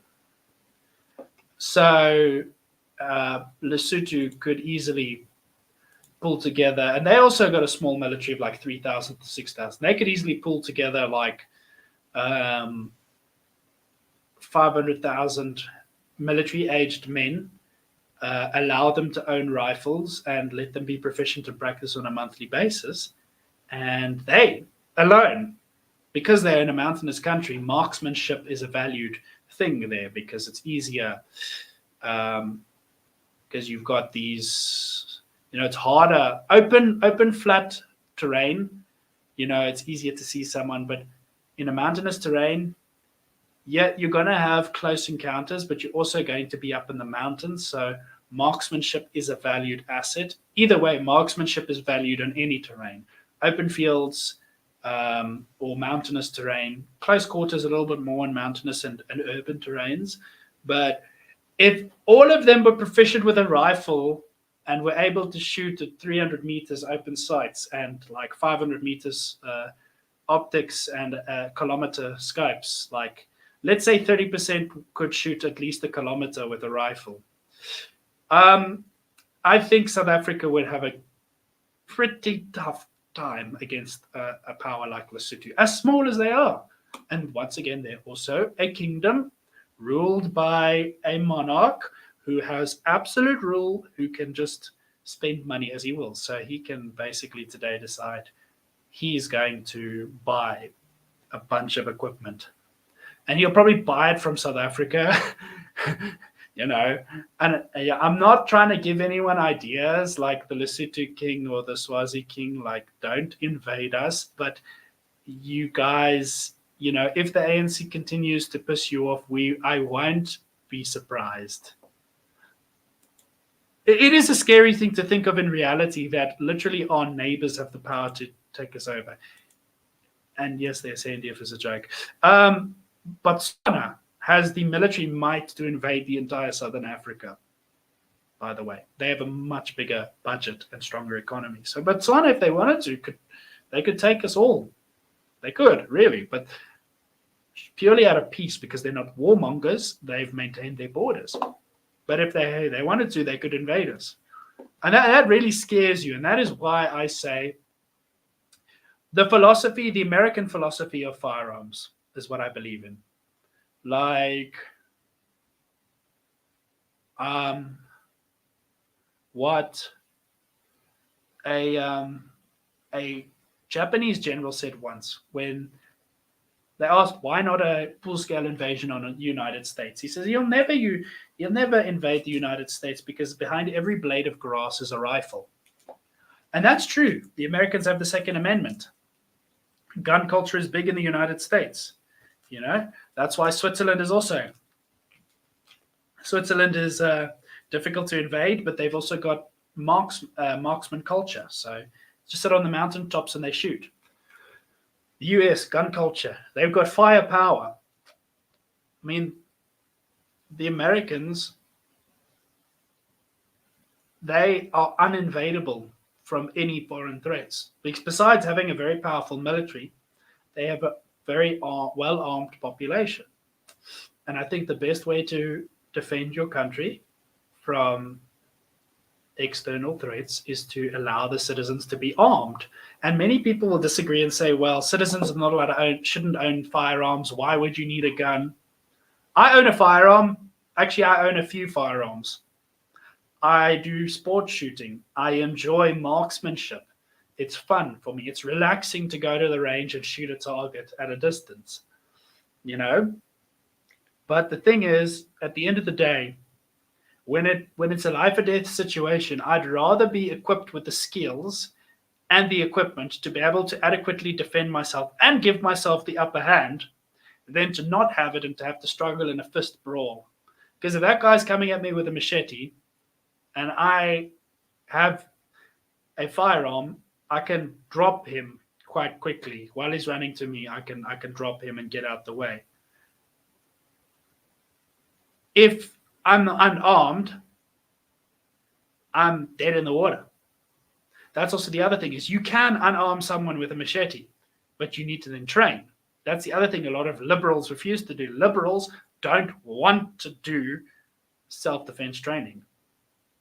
I find it very important to do self-defense training, to learn how to disarm someone with a knife, disarm someone with a firearm, disarm someone with a machete, how to throw someone who is 3 times your weight over your shoulder. And believe me, I've done that. Me at weighing 75, throwing someone, this was 5 years ago. I weighed 75 and I'm throwing a 150 kilo person over my shoulders. Okay. It's not too hard. It's all in the hips and the legs. But you need to learn these techniques to disarm people, to give yourself the upper hand. There's even a little trick you can do where you grab someone by the hand and you literally just, 2 fingers, you could twist their hand and manipulate them. So self-defense is a very, very important thing that people have neglected. You can also have all the weapons in the world, but if you don't practice with them, how the hell are you going to be able to defend yourself? I'm just going back on some of the other comments because I've overlooked a few comments.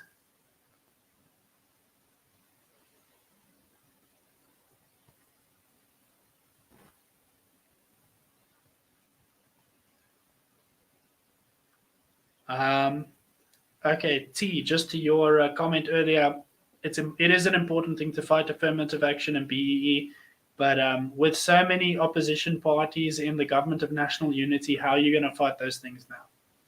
I don't know if anyone saw the absurd thing that Steenhuisen had to say about Steenhuisen is the Minister of Agriculture, and he just made a move that is against the independent agricultural sector.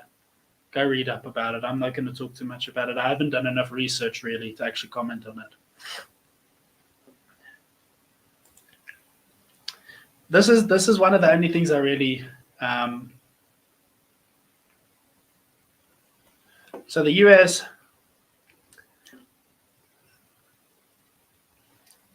The Texas border crisis, I believe that's been created by the political elites, the liberals in the US. Because think of this. One of the things that, like, I just also did a little bit of a study on watched a couple of videos about the Roman Empire. And one of the things that the Roman Empire did was immediately give citizenship to a bunch of foreigners and allow the Goths in to when the Huns were invading. They allowed the Goths in order to use them as troops, but then the Goths rebelled against the Romans and they caused even more crisis. They got the Huns and the Mongolians on the one side, and then they got the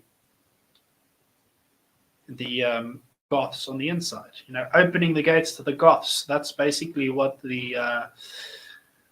led to the first sacking of Rome in 800 years, simply because they wanted to use these people. And that's the same in the United States. The liberals want to use these foreigners, giving them citizenship essentially so that they could vote for the liberals in order so that they can hang on to power. They will literally destroy their countries just so that they could hang on to power and use these foreigners basically as slave labor, which is pretty nasty, because if you end up replacing your local population with a foreign population to do all the hard labor, your local population becomes disenfranchised.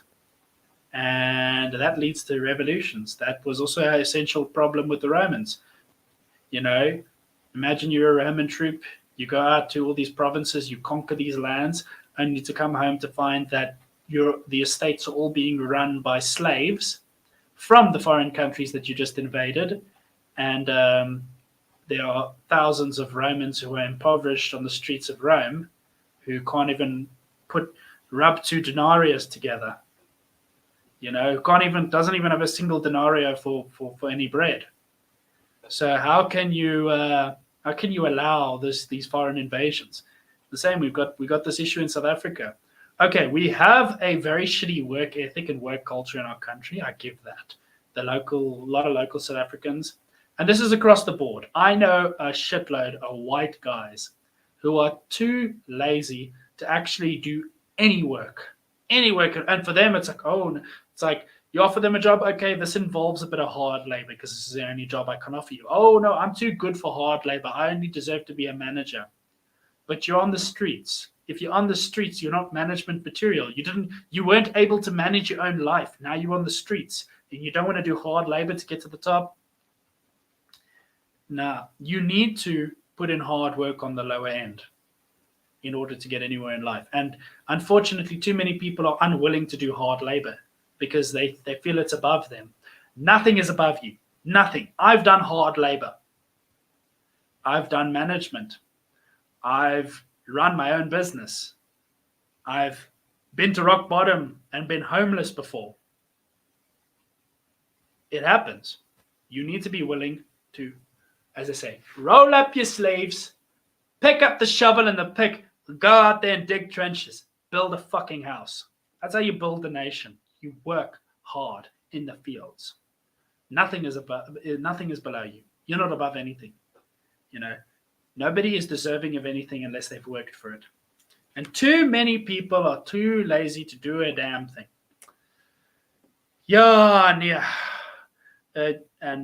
T, I can agree with you. I love history about warfare and that as well. There's so many interesting things you can learn from foreign conflicts, and things also on what not to do. Okay, I'll actually give you an example now. It's not to do with warfare, but France with the Olympics is a fine example of what not to do. Because France is pretty stupid at the moment. France hasn't really had much glory brought to them in a very, very long time. So they've always been seen as the ones who surrender. So every time someone blabbers at me at French, I'm like, sorry, I don't speak surrender. Um,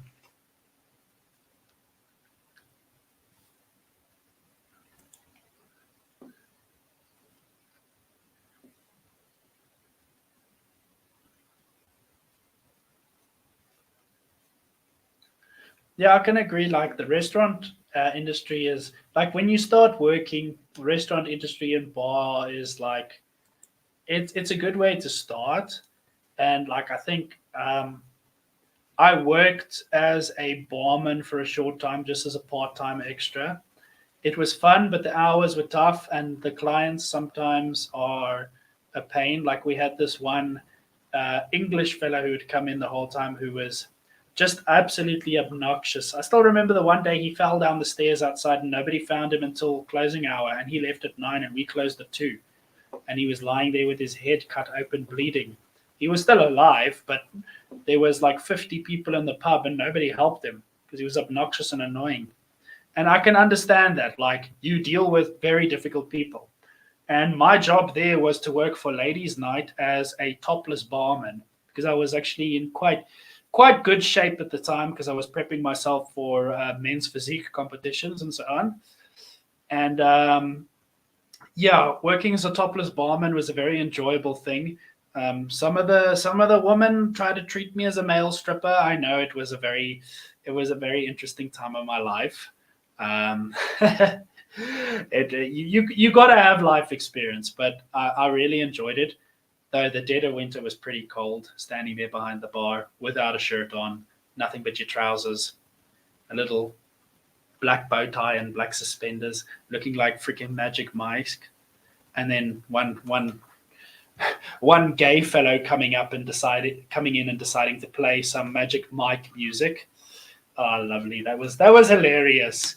In that time, I actually got some pretty good tips from the old ladies and the gay dudes, and I enjoyed working in a bar. It was fun. It had its moments that were terrible, but I genuinely enjoyed that. It was a very short time. The ladies' night thing ended up being a bit of a flop. It was just more men coming there than women. I think essentially, if a bar does ladies' night, they need to ban the men from the bar. To be honest, to make it successful, and then let men come in later. Um, but yeah, because like if ladies go for a ladies' night, they don't want a bunch of guys creeping on them the whole time. That's just uh, so yeah.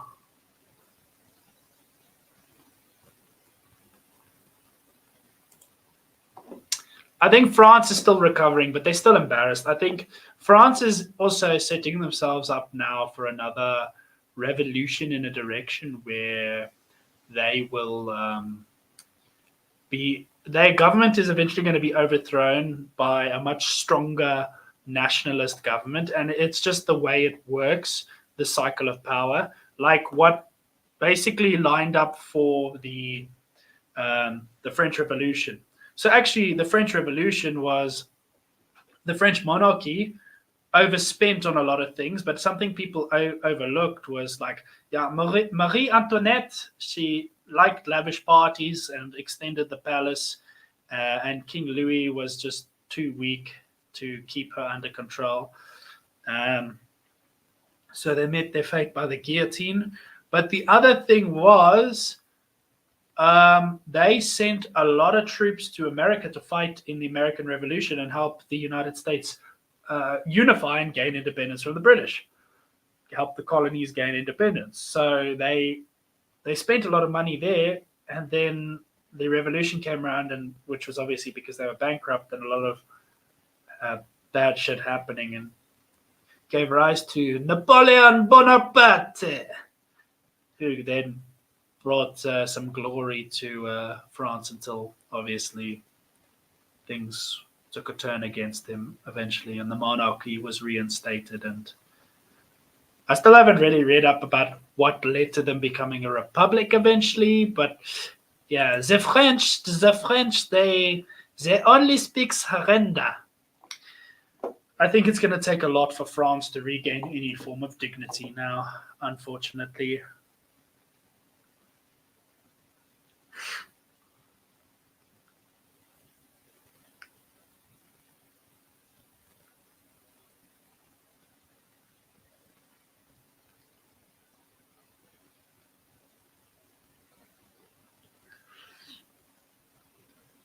Ish, gee, that's a bit of a deep story there. Hearing about how a client dying in the restaurant. Mm. Yeah, no. Sometimes some of the clients in the bars and the restaurants do get a little bit ahead of themselves. Especially, if you're on meds, just don't drink. Like, you know, like I've got friends that are on bipolar meds and depression meds, and when they do drink alcohol, they just it flicks a switch in their head. They can't cope. Um, but yeah.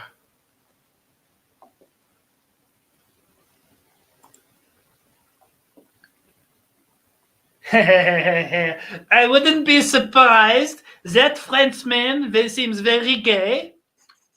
The explains the drag queens and the LGBTQ that they're pushing at the Olympics this year. I, the French, Emmanuel Macron. You know what I really think about Emmanuel Macron? Emmanuel Macron is a weak simp boy. Emmanuel Macron is weak. That's what I think of that man. That's what I honestly think of that man. That's actually what I honestly think about most liberal Western leaders. Weak. Beta males. Beta males. Simps. Gay boys. Now, look, I've got nothing against homosexuals, but just if you're going to be gay, don't hide it by dating a tranny. Shame. Emmanuel Macron has really pissed off a lot of French, and the French elections showed it, where 30% was taken by the alternative right conservative party there. So, yeah. I like Candace Owens' videos. Another thing to note about Candace Owens is she converted to Catholicism recently, I believe. So she's like hardcore Christian and all of that.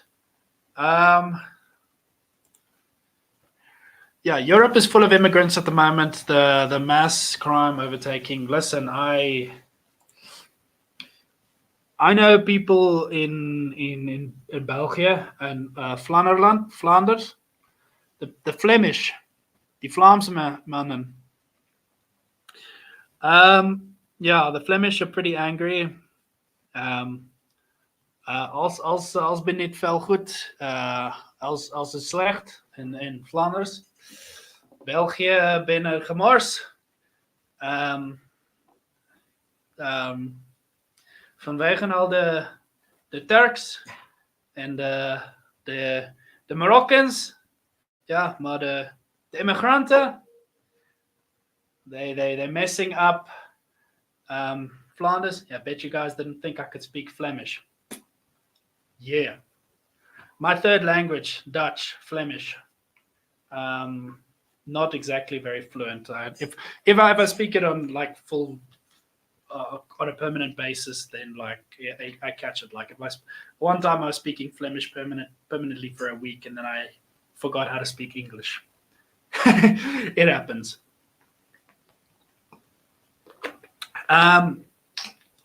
But yeah, the immigration in Europe is basically the same as like the Roman Empire. In the fall of any country, the minute you start bringing in foreigners for cheap labor and a bunch of things to supplement the country, you create crisis. It is what it is.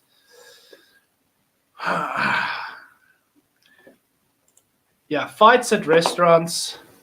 When I worked at a bar, I was lucky I didn't really see too many fights, but I did have people that wanted to fight me a few times, and honestly, I avoid it. I really, I actually don't go out drinking at all, hence why I'm sitting at home now doing a live on a Saturday night while people are out partying.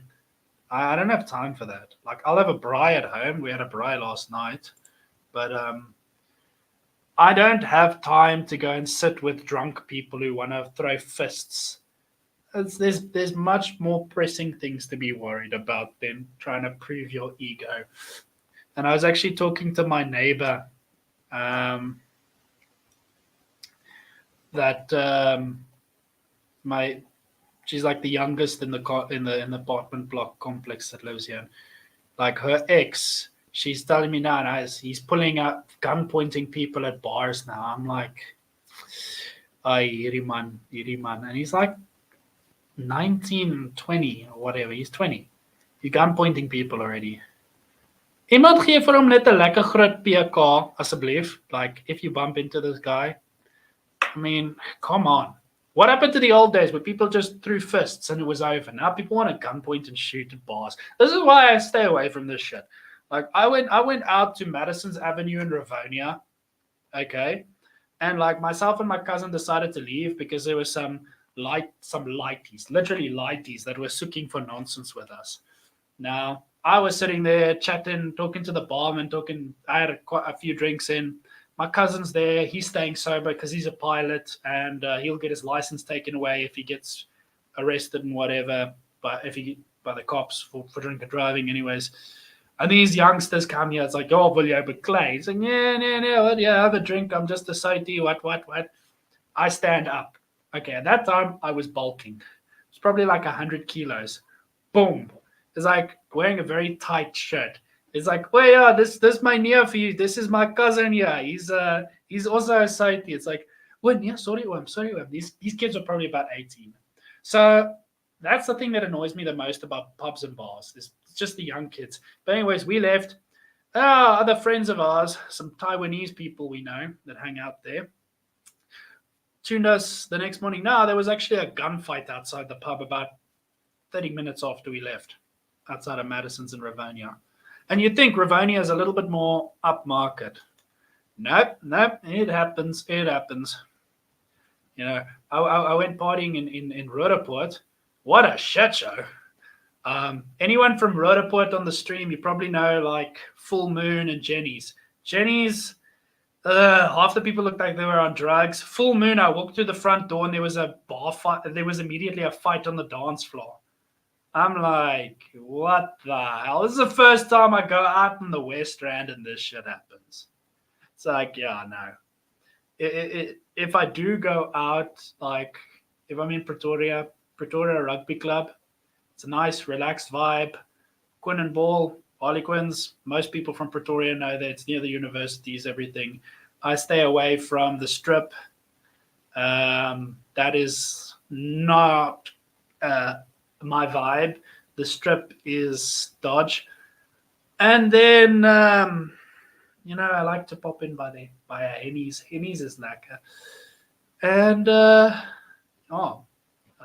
Potsdal. Potsdal is a vibe. Potsdal's like Potsdal's safe. The first time I went to Potsdal, I went with Willem Petzer. And we had a pretty good evening then. It was quite enjoyable, actually. And it was actually very busy because what's his face? Spoegwolf was performing, so super busy. Though there was a guy there from Nelspruit who wanted to pick a fight with me, but I just sat back and sat with other people. Then, sat at a random table and said, "Sorry, hierdie ou wil my kom donder. Ek wil net wegkom," and made a couple friends. But yeah, general bars are not a good place to go to. I just too much time. Anyways, like, who wants to deal with a hangover the next day? Like, I like to be fresh. Like, go to the gym, go hike, go to the shooting range.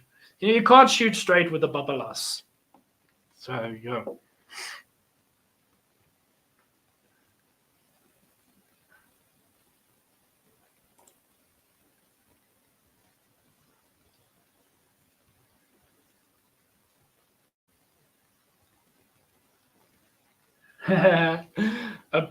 Send that TikTok like to my Instagram is in the if you still have that TikTok or whatever, we'll be able to find it. My Instagram is in the description. Just DM me like 'n link. Boereman met 'n Nederlandse se meisje.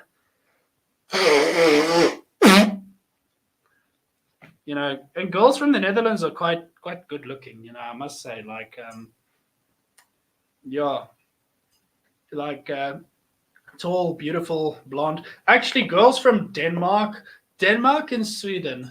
Oh, yes, those Baltic nations. But let me be honest for a second. Okay, let me be truly honest. I think the most beautiful woman I have seen. Okay, Russian girls, blonde Russian girls. There is a blonde Russian girl I met at my church in Joburg. Okay, absolutely stunning. You see it turn heads, just beautiful, and like when she speaks to you, it's just this very well mannered, polite person. I am like, wow. She has a boyfriend and that, and I was like, this is a well dresses well and modest, very respectable. Russian girls, boys, beautiful, beautiful, beautiful. Like us as the boere. Kyk, okay, boere manne, luister nou mooi. Dit is ons missie. Dis is ons as boere. Al is jy, al is jy 'n lelike bliksem. Okay. Vind vir jouself 'n mooi vrou. Van Rusland, van Nederlands, van Denmark, waar ook al. Maar vind vir jouself 'n mooi vrou. Bou die volk. We need some beautiful genetics. And besides them being beautiful, they're also very smart. Okay. Russian woman, very intelligent, very family orientated. I think that portion of the Russian culture is something that I respect a hell of a lot. How family orientated the Russians are.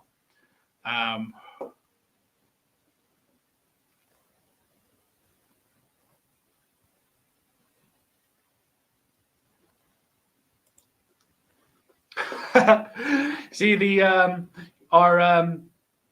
our ancestors from the Netherlands becoming accustomed to the Dutch African culture, the boerencultuur. Lovely, lovely, lovely. Yeah. Now I met some beautiful girls from Amsterdam and some beautiful girls from Brussels and Belgium. I'm hoping I'll be able to go to Brussels next year.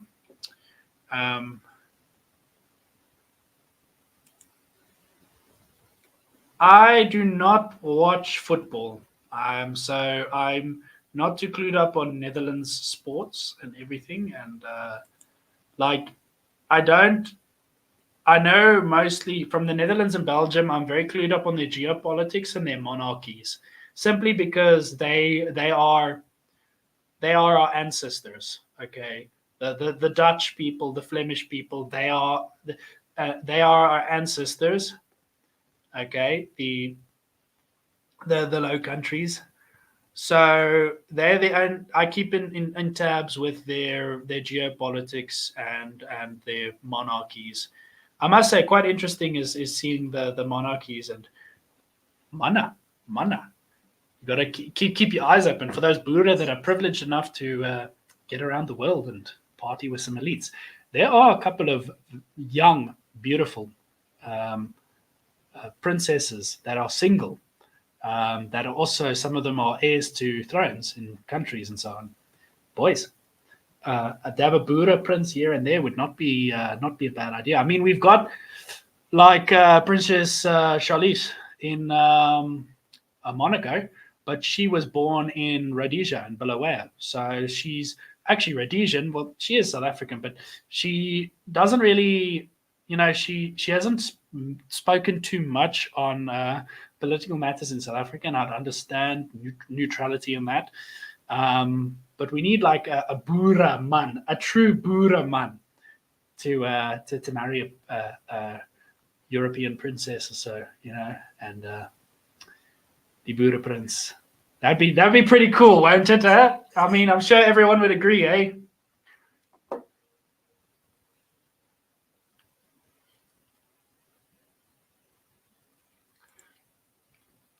Charmaine, I can 100% agree.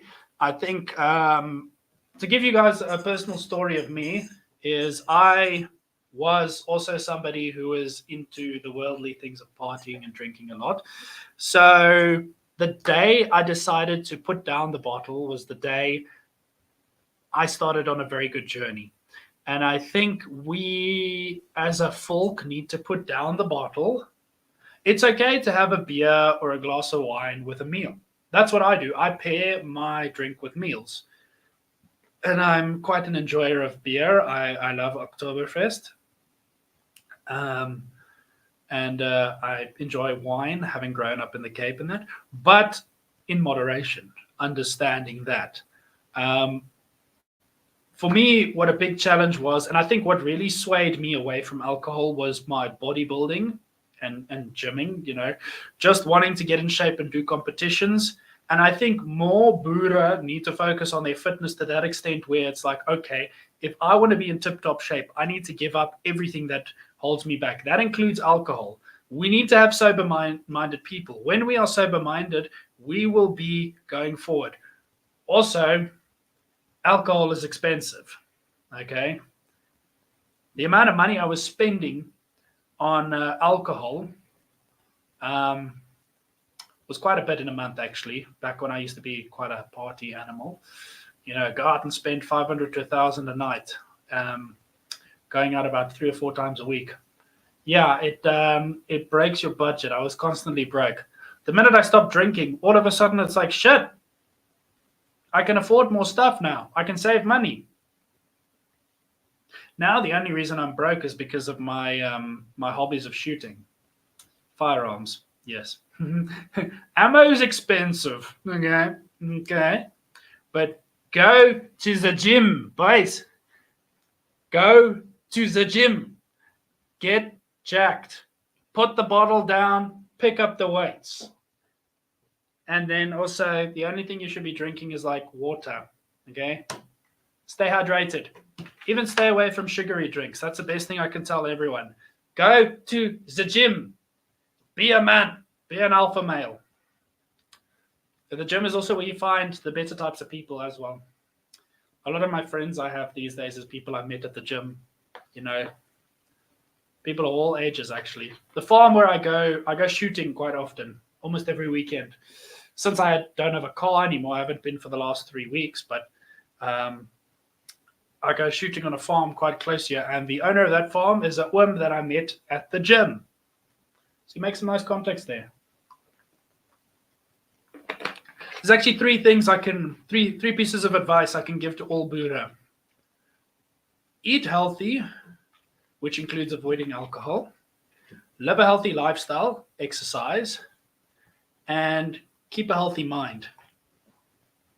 Lord Jesus Christ, go to church, read your Bible, and read other intellectual texts. Keep your mind healthy. Keep all trash and rubbish out of your mind. Okay?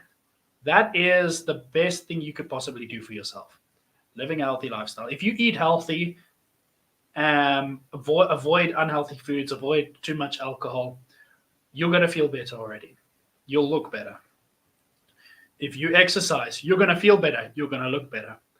If you read intellectual texts and read your Bible, you're going to feel more confident. You're going to feel more alive. You're going to feel better.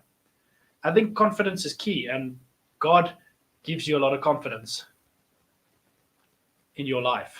Okay? If you ain't got Jesus, you ain't got nothing.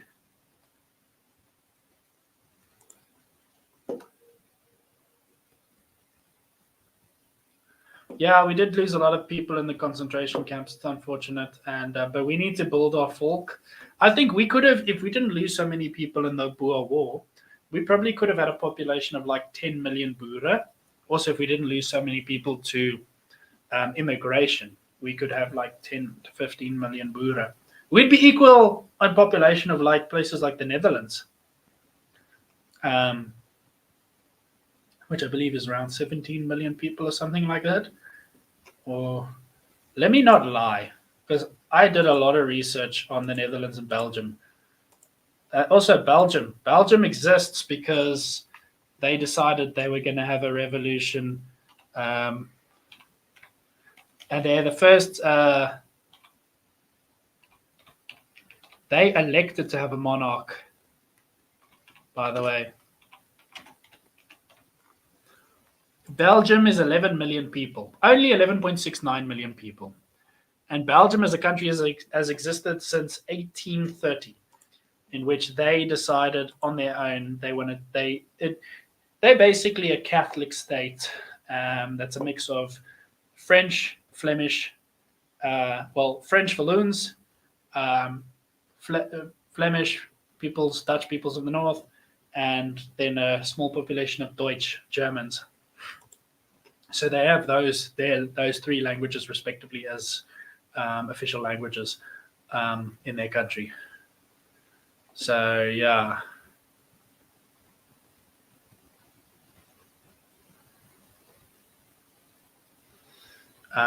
So we could have easily, like, those countries is like 10 million people, 11 million. Sorry. We could have had those kinds of population numbers in our country. So, mana, plant voor. Got to pump those numbers up, boys. Barry Volk. I think Francois was telling me the other day. Francois is like the youngest brother of a bunch of brothers. I think he said his one brother's got like 5 children. I still remember conversations I had when my ex and I were still, I don't want to talk about that, but I was basically engaged. When my ex and I were very serious and we were going to, planning future and getting married, I was like adamant, I'm going to have 10 kids, okay? I know some of you are going to pile in the comment section and be like, Liewe Donner, 10 kinders. Yeah. And we were going to go one after the other. Boys, yeah, we gotta make them all at once, okay? Hope that a couple of them are twins, all right? Makes it easier and quicker. But yeah, she was like, okay, 5 kids, the max. I'm like, nah, we're gonna have 10 kids. Financially, we sorted, yeah.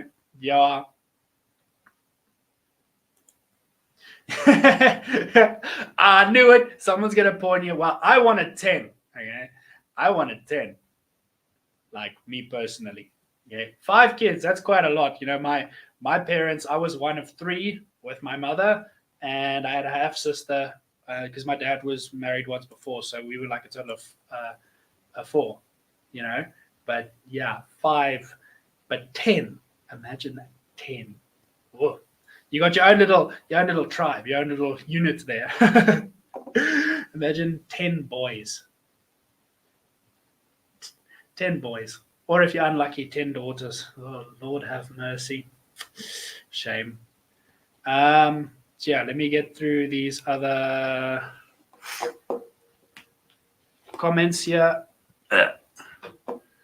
Because I'm taking my time reading. Yeah, money to raise a family, it's like, back in the day, people had a lot of kids. So it's quite hefty now to even afford one child. Like, I have a friend who is basically in the same income bracket as me, and he's got a child, and his wife is working, and the house they're living in, his mother lives with them, and his mother also has like odd jobs in that. And they also, it's tough. He complains to me. He says, yes, like this cocktail. And he's only got one daughter. So, imagine having more kids. But my great grandmother was actually one of 14 children. Okay, back in the day, they had nothing better to do but to make kids. I think TV's distracted us now. I hope we don't end up in a crisis like Japan, where men are too socially awkward to speak to women. And actually, it's actually becoming a bit of a problem as well here. I have a lot of friends who, just for some other reason, just don't know how to communicate with women, how to engage with women, and how to even get a relationship going. And I used to have the same issue where I just had no idea how to go about forming a relationship and a lasting relationship. And my last three relationships have actually taught me how to the do's and don'ts, basically. And I'm 25. Okay, I thought I was going to get married now, like I was planning for next year with my ex, and yeah, that's not happening. Now it's back to square one, trying to find the right girl. I'm seeing someone at the moment now, and we see how it goes. But she doesn't want to have kids, and uh, I really want to have kids. I mean, like, isn't that like just you get to a point in your life where it's like you want to build a family, you want to have a family, you know? And I think if there's any like parents in the chat now, like in watching the stream, I mean, your kids are your pride and joy. That's what you live for, you know? Yeah. Go to the gym. It's okay to have a drink or two every now and then. I like having my beer every now and then, and I gym.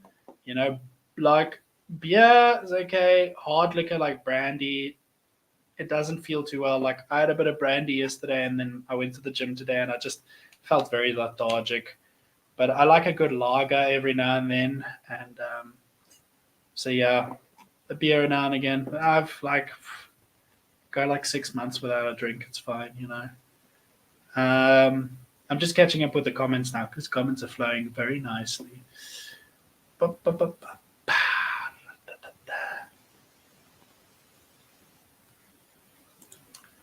Yeah, people getting drunk every day is a huge problem. There's too many people that spend a lot of time at the bars, and people have a habit of going to a bar every single day. Like I used to be caught up in that chain where Wednesday, Thursday, Friday, Saturday, and sometimes even on a Sunday, you'd find me at a pub. I was a regular. And then COVID happened, and I had an existential crisis in my life, and I lost meaning of life. I lost a lot of like my sanity in COVID and try to figure my shit out. That's also when I had the bit of the religious crash and the crisis of life and trying to find out where I'm meant to be. And like for 2-3 years, I had no idea what the hell I was doing with my life and no sense of direction. And then I eventually found my feet. But giving up alcohol was one of the best things I ever did. I think Kulane is a good idea. I think I was being a little bit reserved with saying 10 million people, but to say about 18 million people Boer in our country, I think that's a realistic number because we had the territory, the space. I mean, think about how much people's crammed into the Netherlands and Belgium, and they're small. They together, the two countries together, doesn't even make up the size of the Orange Free State or the Transvaal. And we had the Orange Free State and the Transvaal, and so we had quite a bit of territory that we could have put people in. Like, think about this: what the population of South Africa currently is, and the population of Gauteng. I think Gauteng alone is like 15 million people in that province, and look at how they're populated now. So we would have actually had much more sparsely populated. We would have been even more sparsely populated than we are now in the north, because the bulk of South Africa's population actually all lives in the old Transvaal region. So yeah, 18 million Boer, I think that would have been a possibility.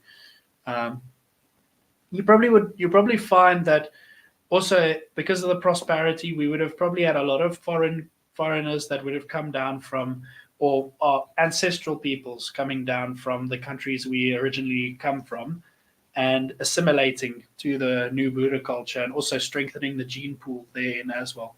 Like, would have been nice.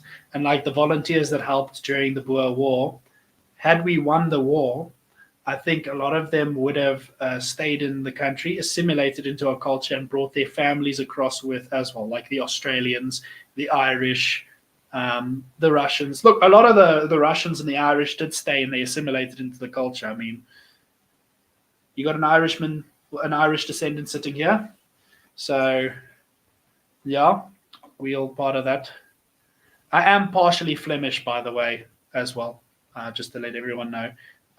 Actually, my aunt did a study, a thing on the genetics of our family from my mother's side, and we're like 1% Russian.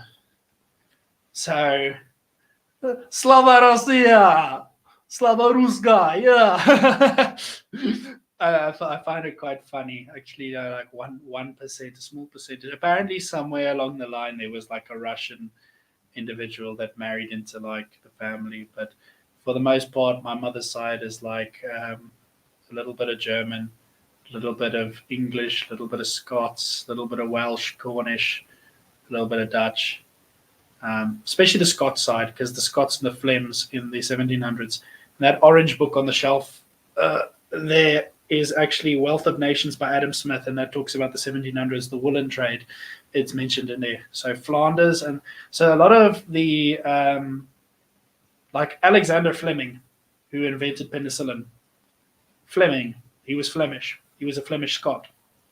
So most of my family is like basically at the heart Scots.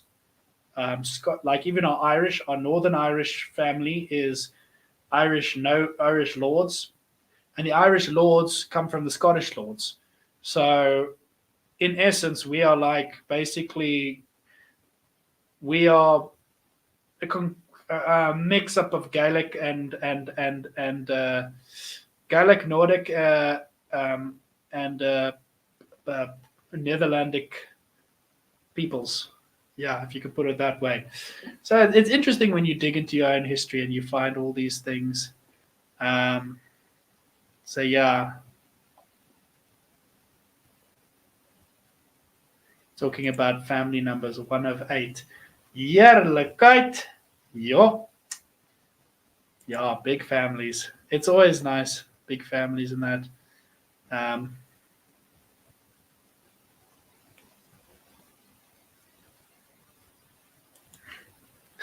A pub is a better name for a shippy. Yeah, fuck. Stay away from the pubs. Stay away from the pubs, man. You know.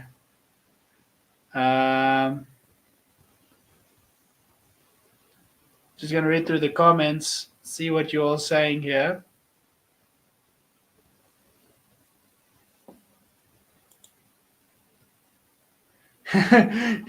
Jy kort 'n vet bakkie en 'n groot bakkie en 'n vet bankrekening. Is this in reference to having a shitload of kids? Because I mean, I think if I want to have 10 kids, I think a minibus would be more appropriate for that.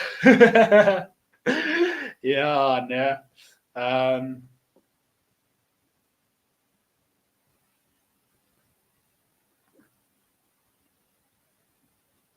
Yeah, no. It is what it is. Sometimes, sometimes people change their minds over time. So, you'll never know. You'll see maybe. But yeah, we'll see how it goes, people come into your life, God's plan. We'll see how it goes. Anyways, I mean, I need to be with a woman who has the similar views to me, who like wants to start a family and that, and just too many people don't want kids. Like I even think of some of my friends. There's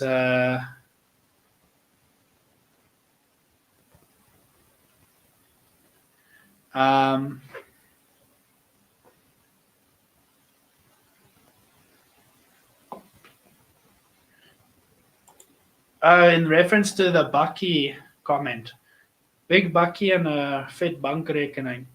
Nah, bro. I drive a hatch. Well, I drove a hatchback. Okay. Now I've got a fucking Suzuki Expresso rental. Yeah. No, you don't. The right woman doesn't chase you for your money. She doesn't come after your money in a bucky. I find that annoying. I remember I was with a friend of mine. We're at Nampu. Okay. And then there's this mooi girl that we saw, like stunning girl from Potch. And he goes up, he's like, yes, he is mooi, kan ek jou nommer kry, is single, whatever. And then her friend's like, okay, is jy 'n boer? Ja. Ry jy 'n bakkie? Yeah, wat's a bakkie? Hilux. It's like, okay, that's fine.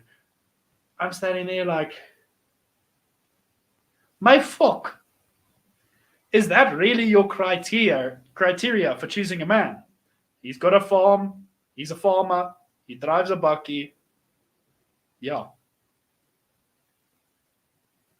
Yeah, yeah. Some people, let them have their own views on that. But I understand that. But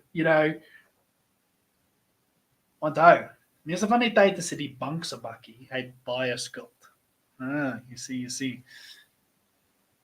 Me on the other hand, I'd rather I'd rather drive a cheaper car that I can actually afford, that I can buy cash, that is cheap to run and maintain, and actually save that money so that I can build my future in the long run. For me, that's the better. That is the goal. Is make smart financial decisions when I'm young. I actually, for the last 3 years, my whole thing has been putting away basically 50% of my salary a month, which I've been privileged to be able to do so. So it's added up. It's in a long term account, earning fat interest. I can't touch it. That's the best thing I can do for myself.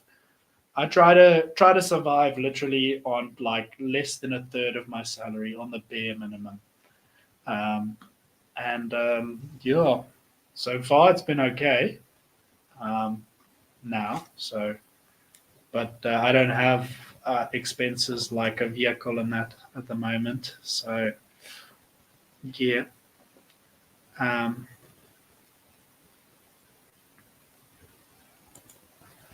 love, and not just love, compatibility. You got to be compatible with the person, your partner you choose. You can't have somebody who's completely disinterested in what you do in life.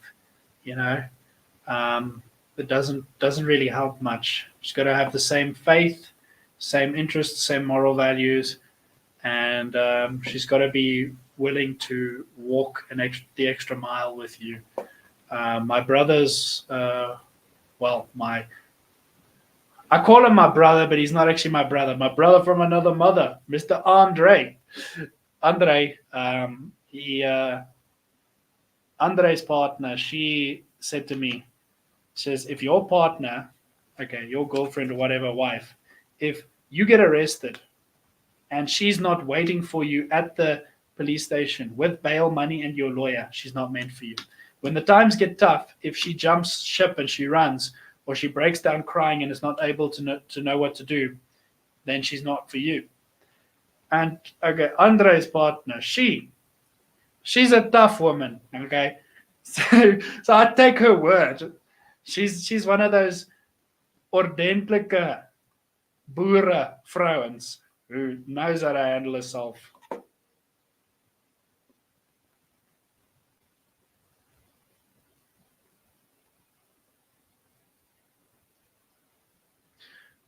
Uh,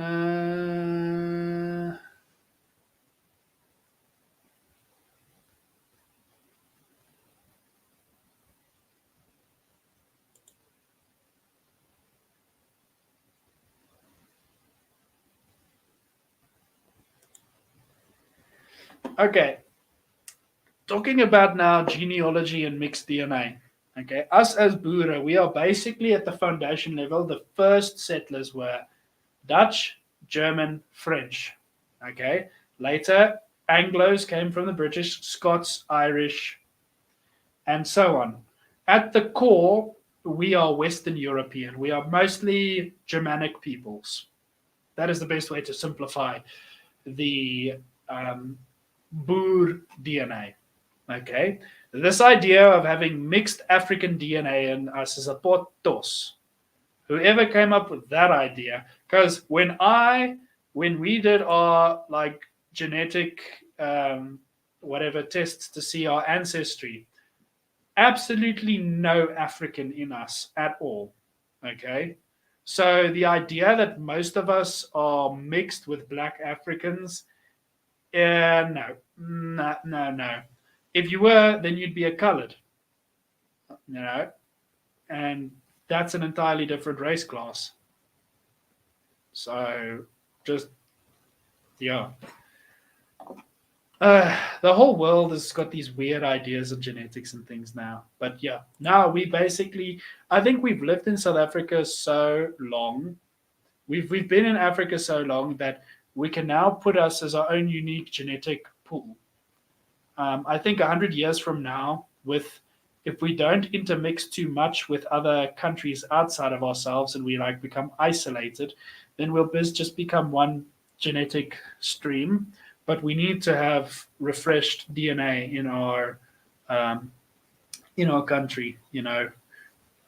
Strengthen the genes, and I think we need strong genetics.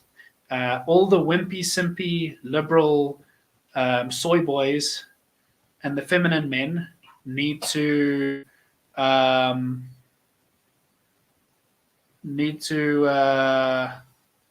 just go away, and we need strong people to come to our country, and then also a little bit more of that Eastern European woman. Those women need to come here. The Russian woman, the Estonians, the Latvians, the Polish woman, the Ukrainian ladies, that have those traditional family values and that beautiful, beautiful genetics. They need to come and enrich our gene pool here. I think that would be a great mix in addition to the Boer. Make us not only the strongest and the toughest men with the most beautiful woman. I think that's the future. Um, Also, like there was a funny thing, a video I watched the other day. It's like, why are Scandinavian countries? Why are the women so beautiful? Well, because back in the day they used to kill anyone that was ugly. Kind of funny, actually. Eugenics, quite literally. In the modern day, something like that would be seen as very absurd because, like, everybody has the right to life. Um, but yeah. Um, let's see what the fuck? Sorry, give me a second. I heard something fall in my kitchen.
Either I'm hearing ghosts or it was just my washing machine.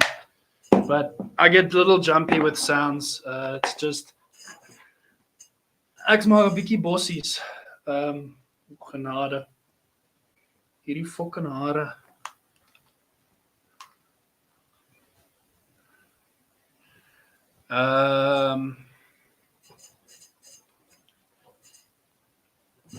See you all having your own little chat in the chat there.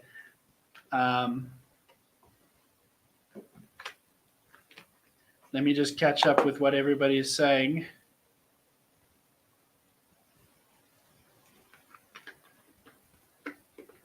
Okay, well, I'm back now, so now I can catch up with these. There's the little bit of a time delay, so.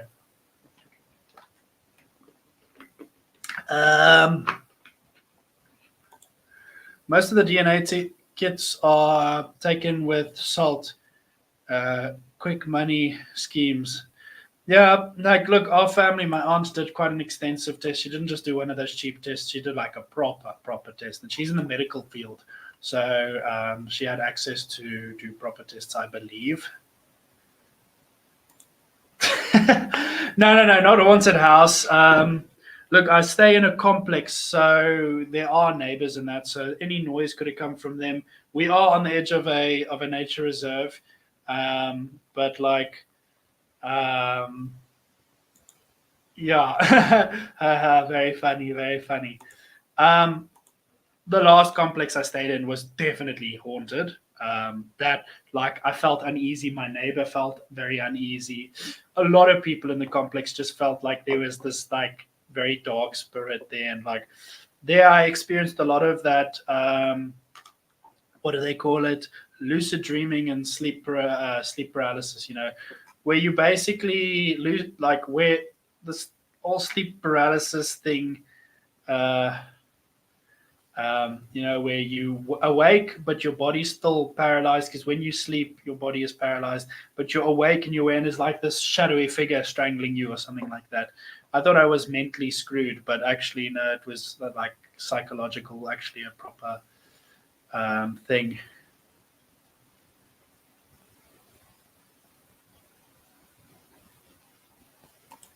Hey, my boy, welcome to the chat. Yo, finally, Mr. George Sean, welcome. Is one of my Orthodox brothers here. Thanks for popping in here. Yeah, don't mix with Turks women though. They're definitely not pure European, even though they live in European countries. Yeah, mix with Europeans, damn straight. Anyways, I gotta catch up with the chat here because a lot of you guys are like, uh, um, okay.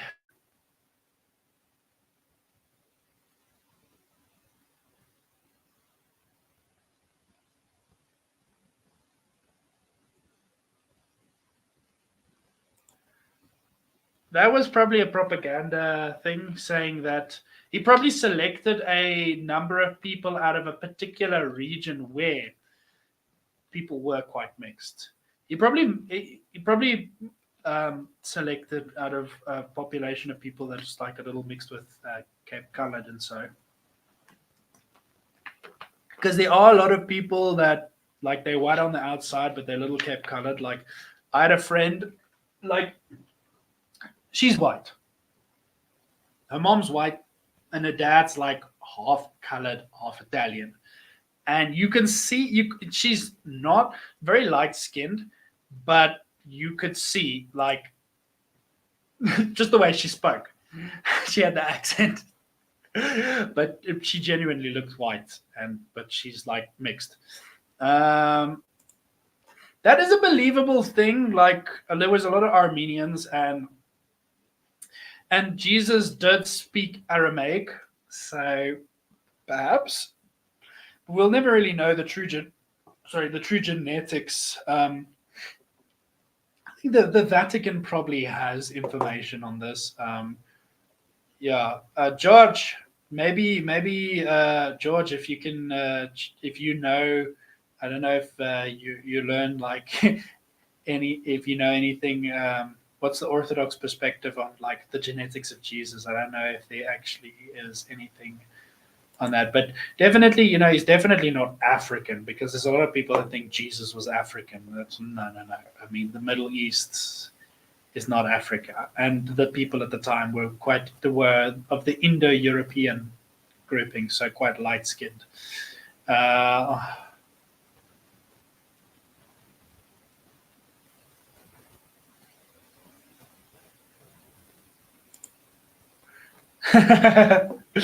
we got to do with to talk about that boxing in the Olympics. That I don't understand how Tunisia is a or was it sorry Algeria or Tunisia? I can't remember. The flags are so similar, but those two countries are Muslim countries. Yet they send a training fighter to the Olympics. Shame, same.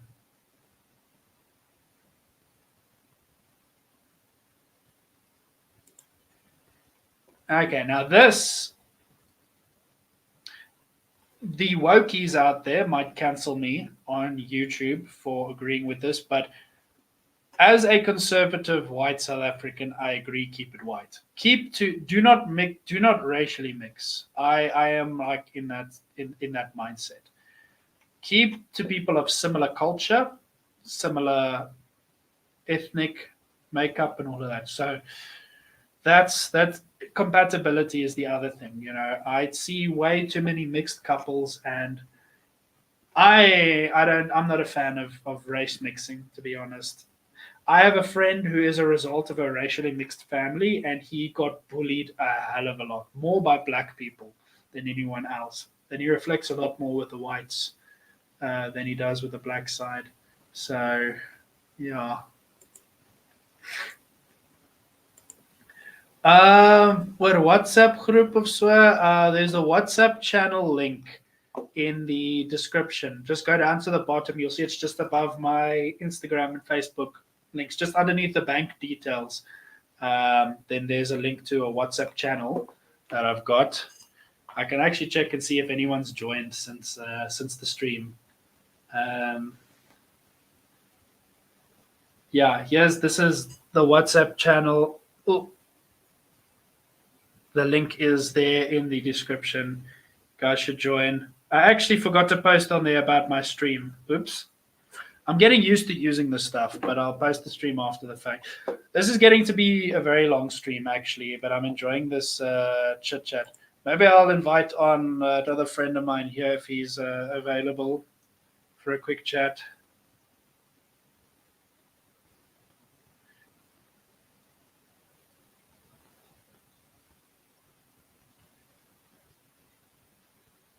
Sometimes he's also got to get ready for church tomorrow as well. He's an altar boy. Yeah, let me not catch up with this.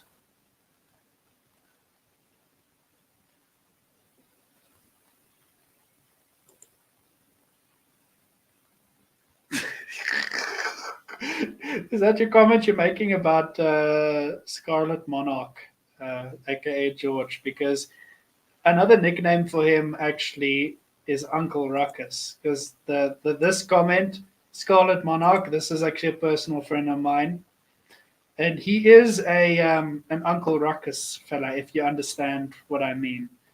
Um, so yeah.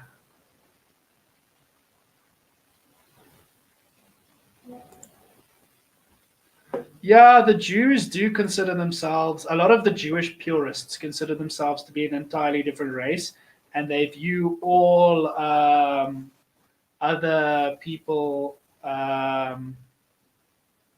as goyim, as like even worse than cattle. So if you read the Talmud, you'll see the Jewish purist view is that they should govern the world, and all other humans are subspecies in their eyes.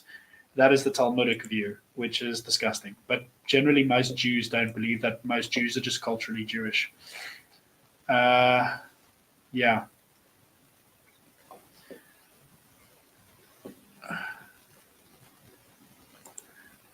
here some Orthodox churches claim that Jesus Christ was born as an ethnic Jew, but I don't think it's considered dogma. Okay, so it's just obviously up to each church how they kind of view it. But yeah, Jesus was born of the Jewish family, and he was seen as a rabbi, so he was probably from one of the tribes of Israel. I think so. Yeah, that makes sense. But yeah. Well, actually, if you want to take into consideration, Jesus is ethnically a deity, and a deity is a race of its own, a deity, a god. Jesus is God. God is all. God is everything. God has no race. Think about that for a second. Yeah. Let me catch up here just on the Jewish. Everyone's still on the Jewish tandem. Oh my gosh. Yes. Yes, I can agree.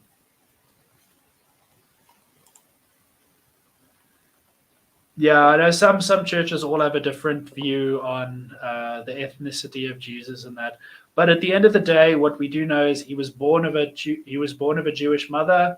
He's from the Middle East, and yeah, it doesn't really matter what race Jesus is because Jesus is everything, and God has no race. God is the essence of all living man. Um,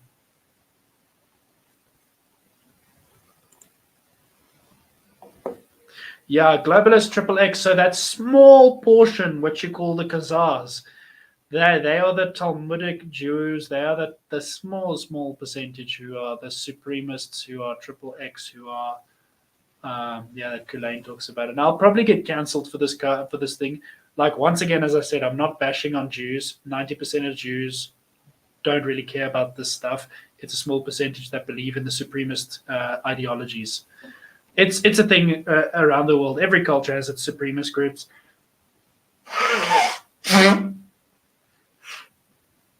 Anyways, um, let me see. Trying to catch up with all your comments here. MDK, I love that you've got Marcus Aurelius there as your profile picture.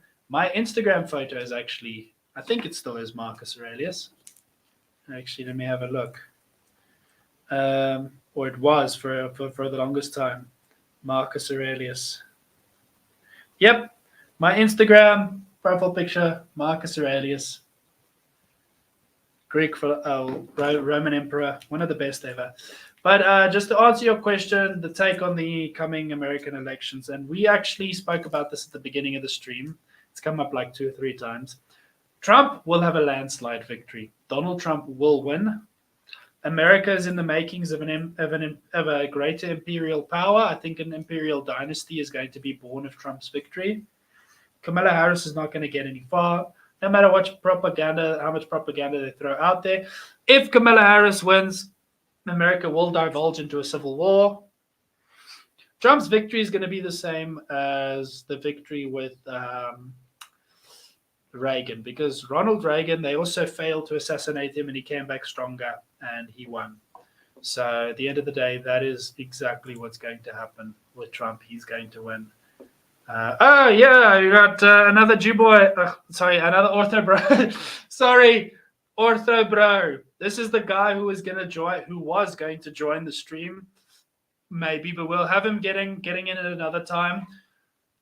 He is very knowledgeable on Judaism because he was actually going to study as a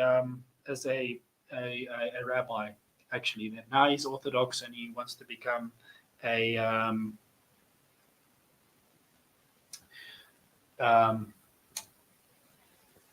Orthodox priest.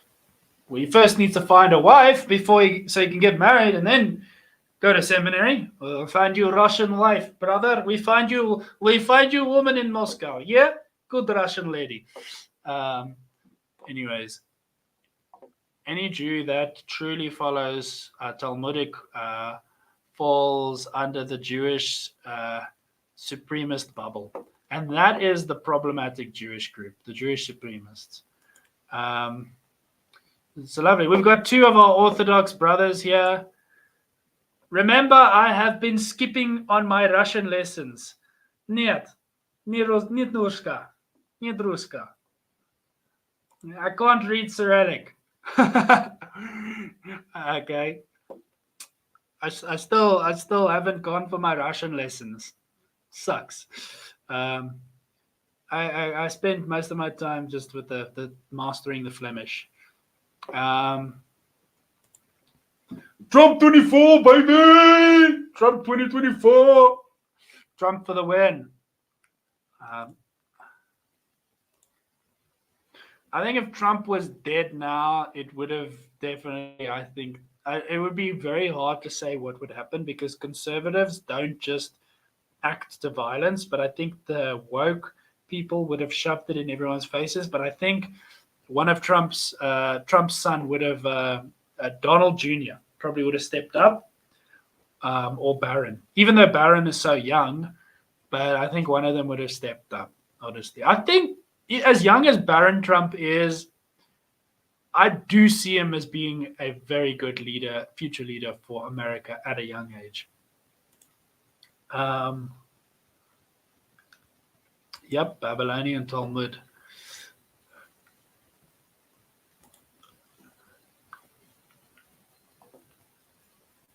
Trump he just has a way of handling people. Sure, laugh about it. Laugh. So yeah, I actually made it through all the comments now. Caught up again. Yay.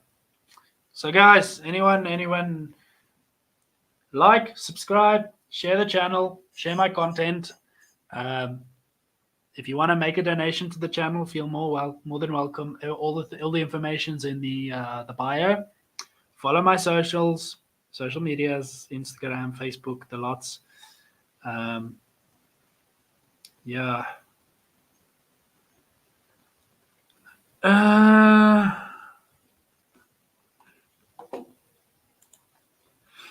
Yes, Camila Harris is indeed Marxist. She has there's a lot of chat, but all of them all of the Democrats are like basically communists at their core, because they are the party that was infiltrated by the basically by the Frankfurt scholars that got expelled from the Weimar Republic. They infiltrated in specific the Democratic Party. They are all Talmudic Jews from the communist Talmudic Jews from Frankfurt University who were expelled from the Weimar Republic when it became the Third Reich by our favorite Austrian painter, and they went to America. And then they infiltrated the university systems, and obviously then infiltrated in specific the Democrat Party. Because the Democrats were always seen as... Actually, funny thing, the Democrats are the ones who were pro-slavery during the Civil War. Yeah. The Republicans were the ones who freed the slaves. Everyone's calling the Republicans racist. Well, the Democrats are the ones who wanted slaves. It's very funny.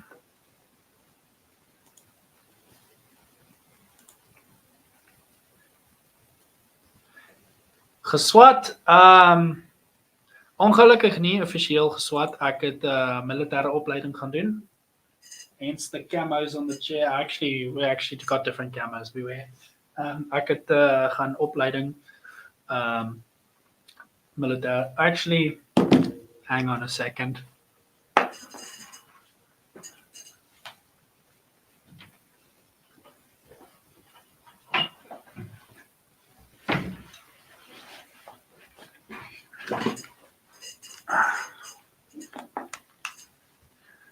Ek dink dit beantwoord jou vraag van kwalifikasie en swat en so goeders. So ja. Ek het ook 'n bietjie in sekuriteit gewerk, so ek het my SIRA grades en al daai goeders. Ek het klein grade gedoen in bemarking en sales en daai dinge. So ek het nie tyd gehad vir universiteit, ek het nie die geld gehad vir universiteit, ek het nie South Africa's university systems, I don't really think it's worth studying anything here. Like, if everything was to fail me now, I'd go and be a carpenter. That's what I do. But thanks for like the compliment here. The thing is, I do a lot of self-study, even though I've been to a university. Like you see my bookshelf, this is only a small portion of what I've read. This is just a little taster for some display here. But sorry, getting the hiccups now. I enjoy doing a lot of reading and research, so hence why, like when I travel and that, I'll listen to audiobooks. I like to have intellectual conversations, so most of my friends are a lot older than me. Most of my friends are in their 30s, 50s, and 60s. call it 30s, 40s, 50s, and 60s.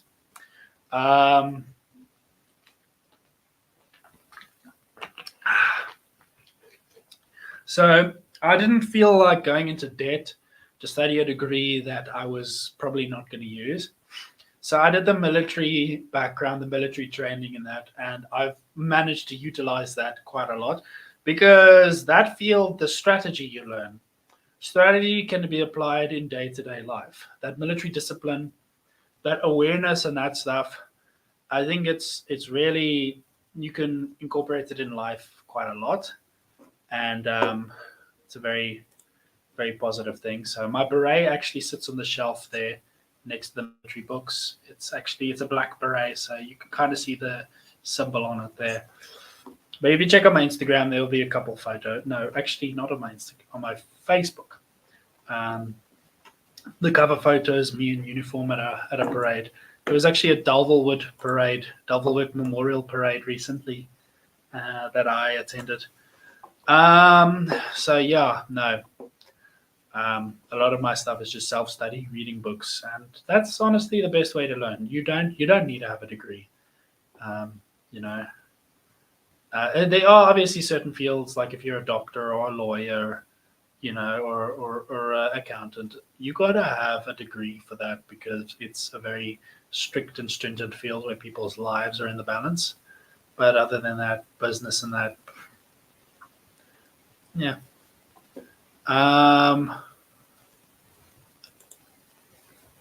Yep, yeah. That Democrats. Yep. Yep. Hence why I'm also into guns. That's why. Because of the military background, I have become proficient with firearms, and I try to keep up firearms proficiency by constantly practicing. And I feel that's an important thing, you know.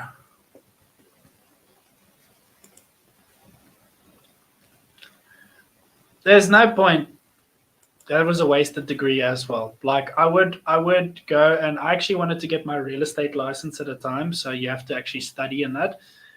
That's useful, but I actually didn't do that. That was pretty stupid not to do that. I could have been in real estate at the moment now. At the moment, it's a quite a popping industry.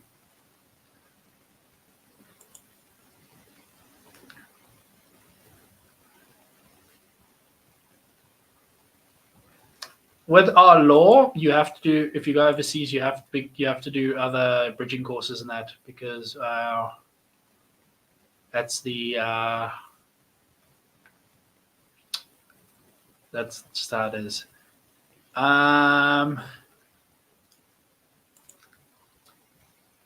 No.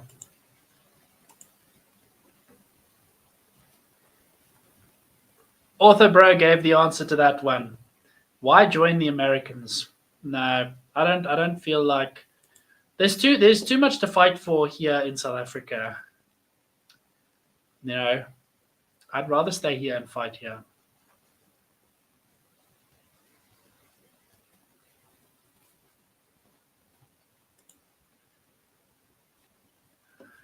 That's true. Student debt and all of that, and AI ending up taking over a lot of jobs.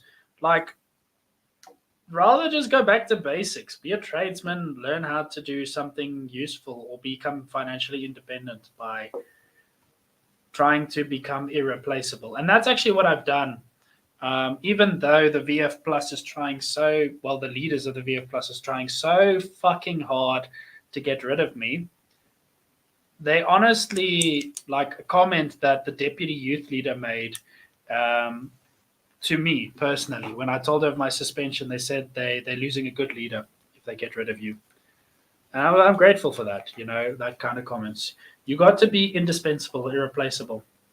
You need to be you need to be so good in whatever it is you do that nobody can live without you. And actually, the girl I'm currently seeing, she had that incident where she jumped to a new job because the old company she was working for was being sold, and after a month, things had gone so bad there that they basically begged her to come back. Now she's working part time there, helping them keep things in order and that. So now she's earning even more. Pretty good. More financially secure. Also, she needs to because she's got a bond to pay off. So yeah. Here comes the big debate. The big debate. Ortho Bro, would you like to join me in this debate? What 9mm is the best? I personally am a big fan of CZ. I hope you can see that logo there. I'm a CZ guy. I've got a P10C. I like CZ. I don't like Glock. On the other hand, for Daniel from Volksboom and actually the whole Volksboom crew will swear by Glocks, to be honest. But I think Glock's okay. Any Glock users watching the chat, I'm sorry, but I'm a CZ guy. I like my CZ. I like my CZ. Okay, that's my thing. Okay, but at the end of the day, 9mm pistols or any pistol for that matter, it's up to personal preference. It's also about how it feels in your hand when you shoot most comfortable. That's the thing. Don't just buy a pistol because somebody told you buy this brand. Try out and feel how they feel in your hands. Like I bought a CZ because this one in particular has got a very comfortable grip. Okay. And it feels just comfortable in my hands. It's in its holster. I'm doing that purposefully because I don't really want to show flash on the screen. But you can Google it. It's a P10C. It's very nice, very comfortable pistol. Feels very nice in my hands. The grip is very firm. I had like an aftermarket slip-on grip that was quite nice, but the standard grip on this feels like it's massaging your hand. Like Ortho Bro can attest to this. Like I think you've shot with my pistol before, have you? Like myself and him went shooting. He's got a PO7. Yeah, there, Ortho Bro said there. CZ PO7, CZ PO9 for the win. Personally, I carry a PO7, but the best gun is the one that works for you. Exactly what I'm saying. Ortho Bro said the same thing to me when I bought my pistol. Whatever feels comfortable in your hands, that's what you buy. Me, P10, feels comfortable in my hands. I like it. I've shot with a P326L, also a very comfortable pistol. I've shot with the 2011 Colt, also that's a 9mm variant, quite comfortable. Oh yeah, you did shoot with mine. Yeah, I think the last time I came there, I had it with me when I drove down. Yeah, I remember that December when I ended up. Funny thing, I went down for Christmas with an ex in Neisner, only for her to break up with me and send me on my way. And then Ortho Bro is like, hey, I got a spare room at my house, so I drive all the way down to Cape Town and I go crash at his house after Christmas.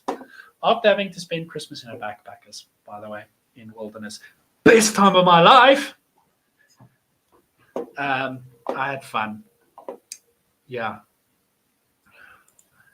Okay, I've shot with the P10S, but not the P10C yet. P10S is too.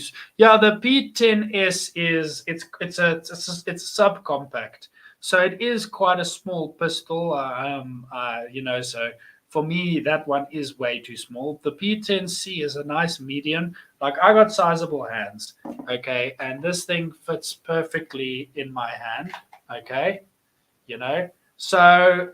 And it's got with a little bumper on the bottom of the mag for the extra +2. It feels comfortable, but it's up to personal preference. Like the P10F, which is a full size, that's like having a cannon. Okay, it's quite sizable. It's more sport shooter size, like the PO9. So it gets a bit bulky. It's a bit big. So the P10C is like the nice middle ground.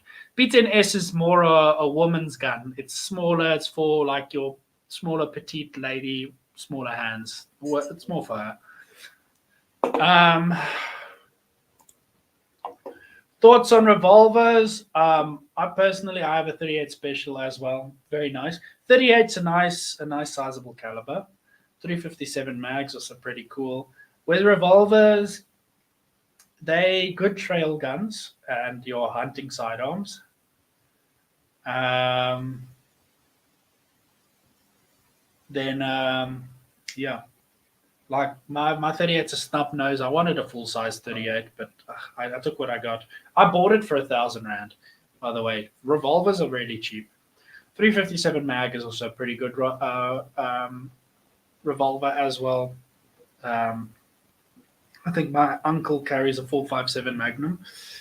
That's pretty good pistol as well. It's quite a sizable barrel, like this long, and so yeah, very very good. So that's also up to personal preference, but 38, it's like a 9mm on steroids. So it's got a bit more kick to it, a bit more bite, bigger round, heavier round, so more stopping power. So I'd rather have a 38 on my side when I go to the bush if I have to run into a bush pig than a 9mm. Though 9mm has got more mag capacity, so that helps as well. But yeah. I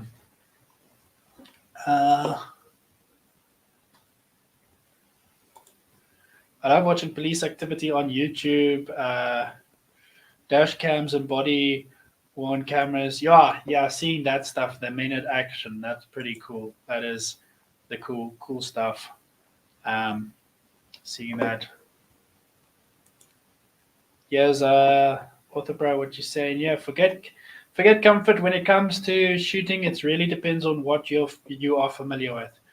Yeah, and talking of that familiarity with your firearm, make sure you practice so you are used to your firearm and you're used to shooting on that platform.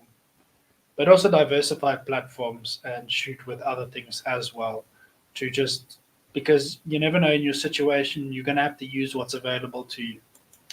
But make sure you're very familiar with your own firearm, you shoot comfortably with it, and yeah.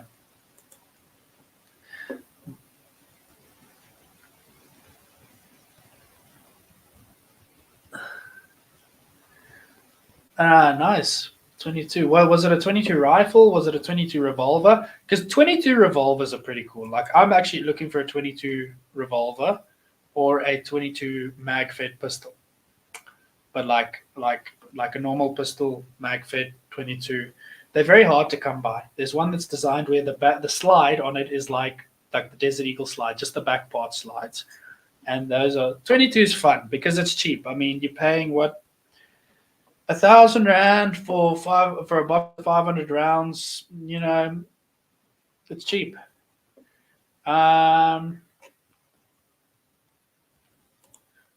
There's actually a photo. I don't know. I don't think I posted it on my Instagram, but there's a photo of me holding a Lee Enfield, like proper old Lee Enfield. One of the farm owner where I go shooting, he's got an old Lee Enfield. And those things are awesome, like really awesome. I like old rifles, like myself and Author Bro. Author Bro like has a fetish for wooden furniture on rifles. Like he says, "Fuck modernization on your AKs and your R1s, wood furniture."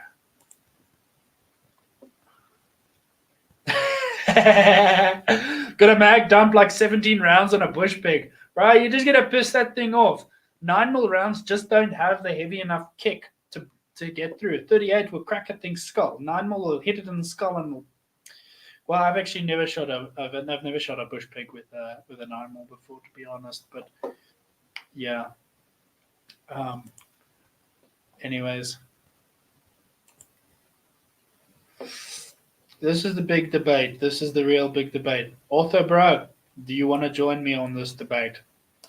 AR or AK? None of them. None of them. R1, baby. FNFL. Fabriek Nasionaal. Vir de wen. België se vuurwapens. Nummer 1. Ja. Het ben de beste. uit die hele wêreld. Nah. Honestly, so I own a M4. I own an M4 rifle.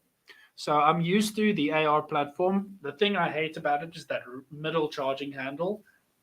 So I've got for it an aftermarket side charger, which basically links on the normal charging handle, but then it's on the side because I hate the rear end charging handle.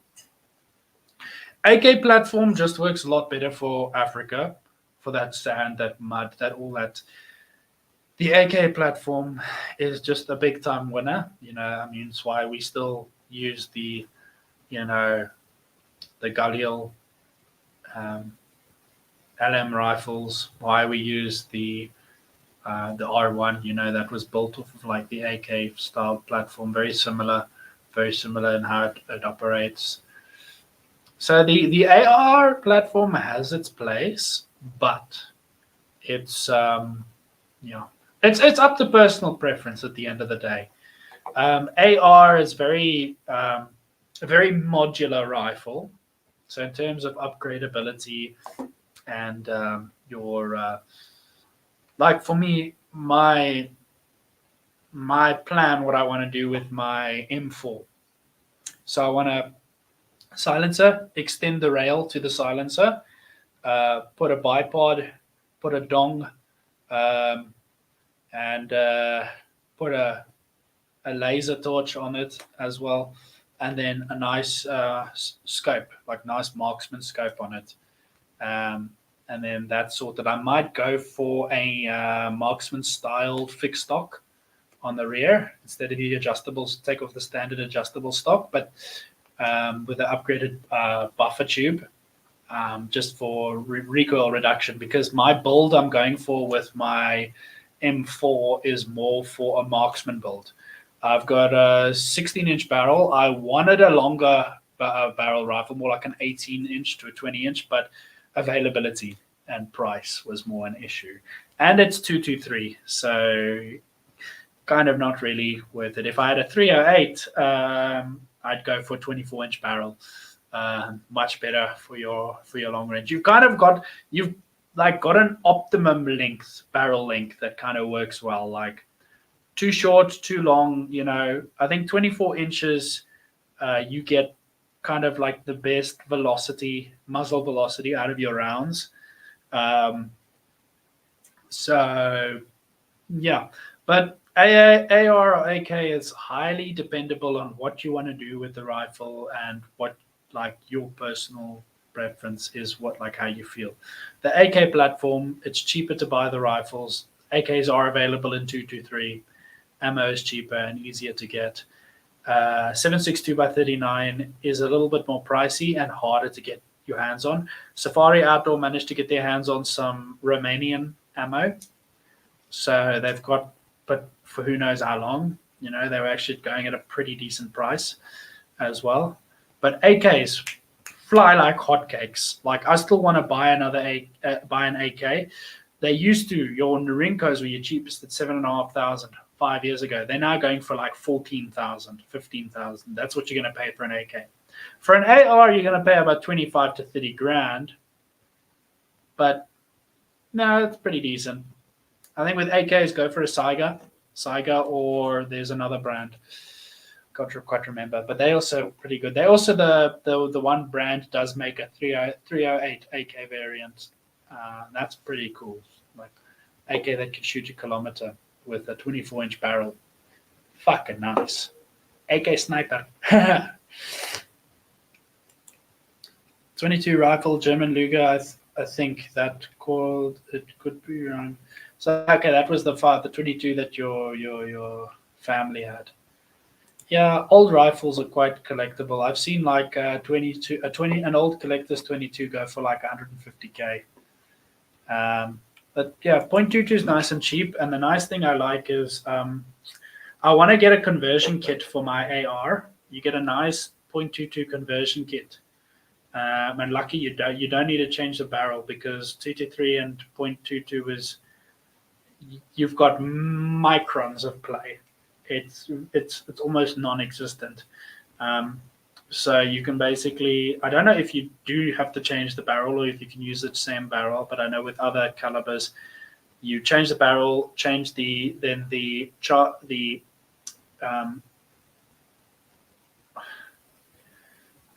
my brain just had a fart. The bolt, a bolt carrier, and for a 22 bolt carrier, and then it's just a different mag. That's then, actually, I was just a fucking idiot. Yes, you have to change the barrel because your chamber, 5.56 chamber is fat, and 2.2 chamber. Sorry, I'm an idiot sometimes. But yeah. Annette Bosch, thank you for tuning in, and have a good evening. I know it's been a very long stream. A lot of people are on their way out, so thanks for popping into the stream. Yeah. But yeah, the 22 conversion kits, they are quite pricey. They're almost the same price as a new firearm, so sometimes it's better to just buy another rifle. But yeah, having like a 22 variant to train on is a lot better. So that's why I train all my marksman stuff on a .22. And when I move it over to like the AR platform, it's all this basically the same principles. The rifle just has a slightly harder kick. That's all. But it's exactly the same when lining up your shot. So at the end of the day, that's what it is. So yeah, 22 is good to practice on cheap ammo. Anyways, I see, look, a lot of people leaving the stream now. We've been on for 3 hours. It's been a long chat. Oh, guys, yeah. I actually myself have to get going because I have to be up quite early tomorrow. I am on duty at Sunday school at church, so I need to go teach those kids something about Jesus Christ. So yeah, thanks for everyone that tuned in this evening. Thanks for watching the stream. Please like, subscribe, share the channel around to everyone.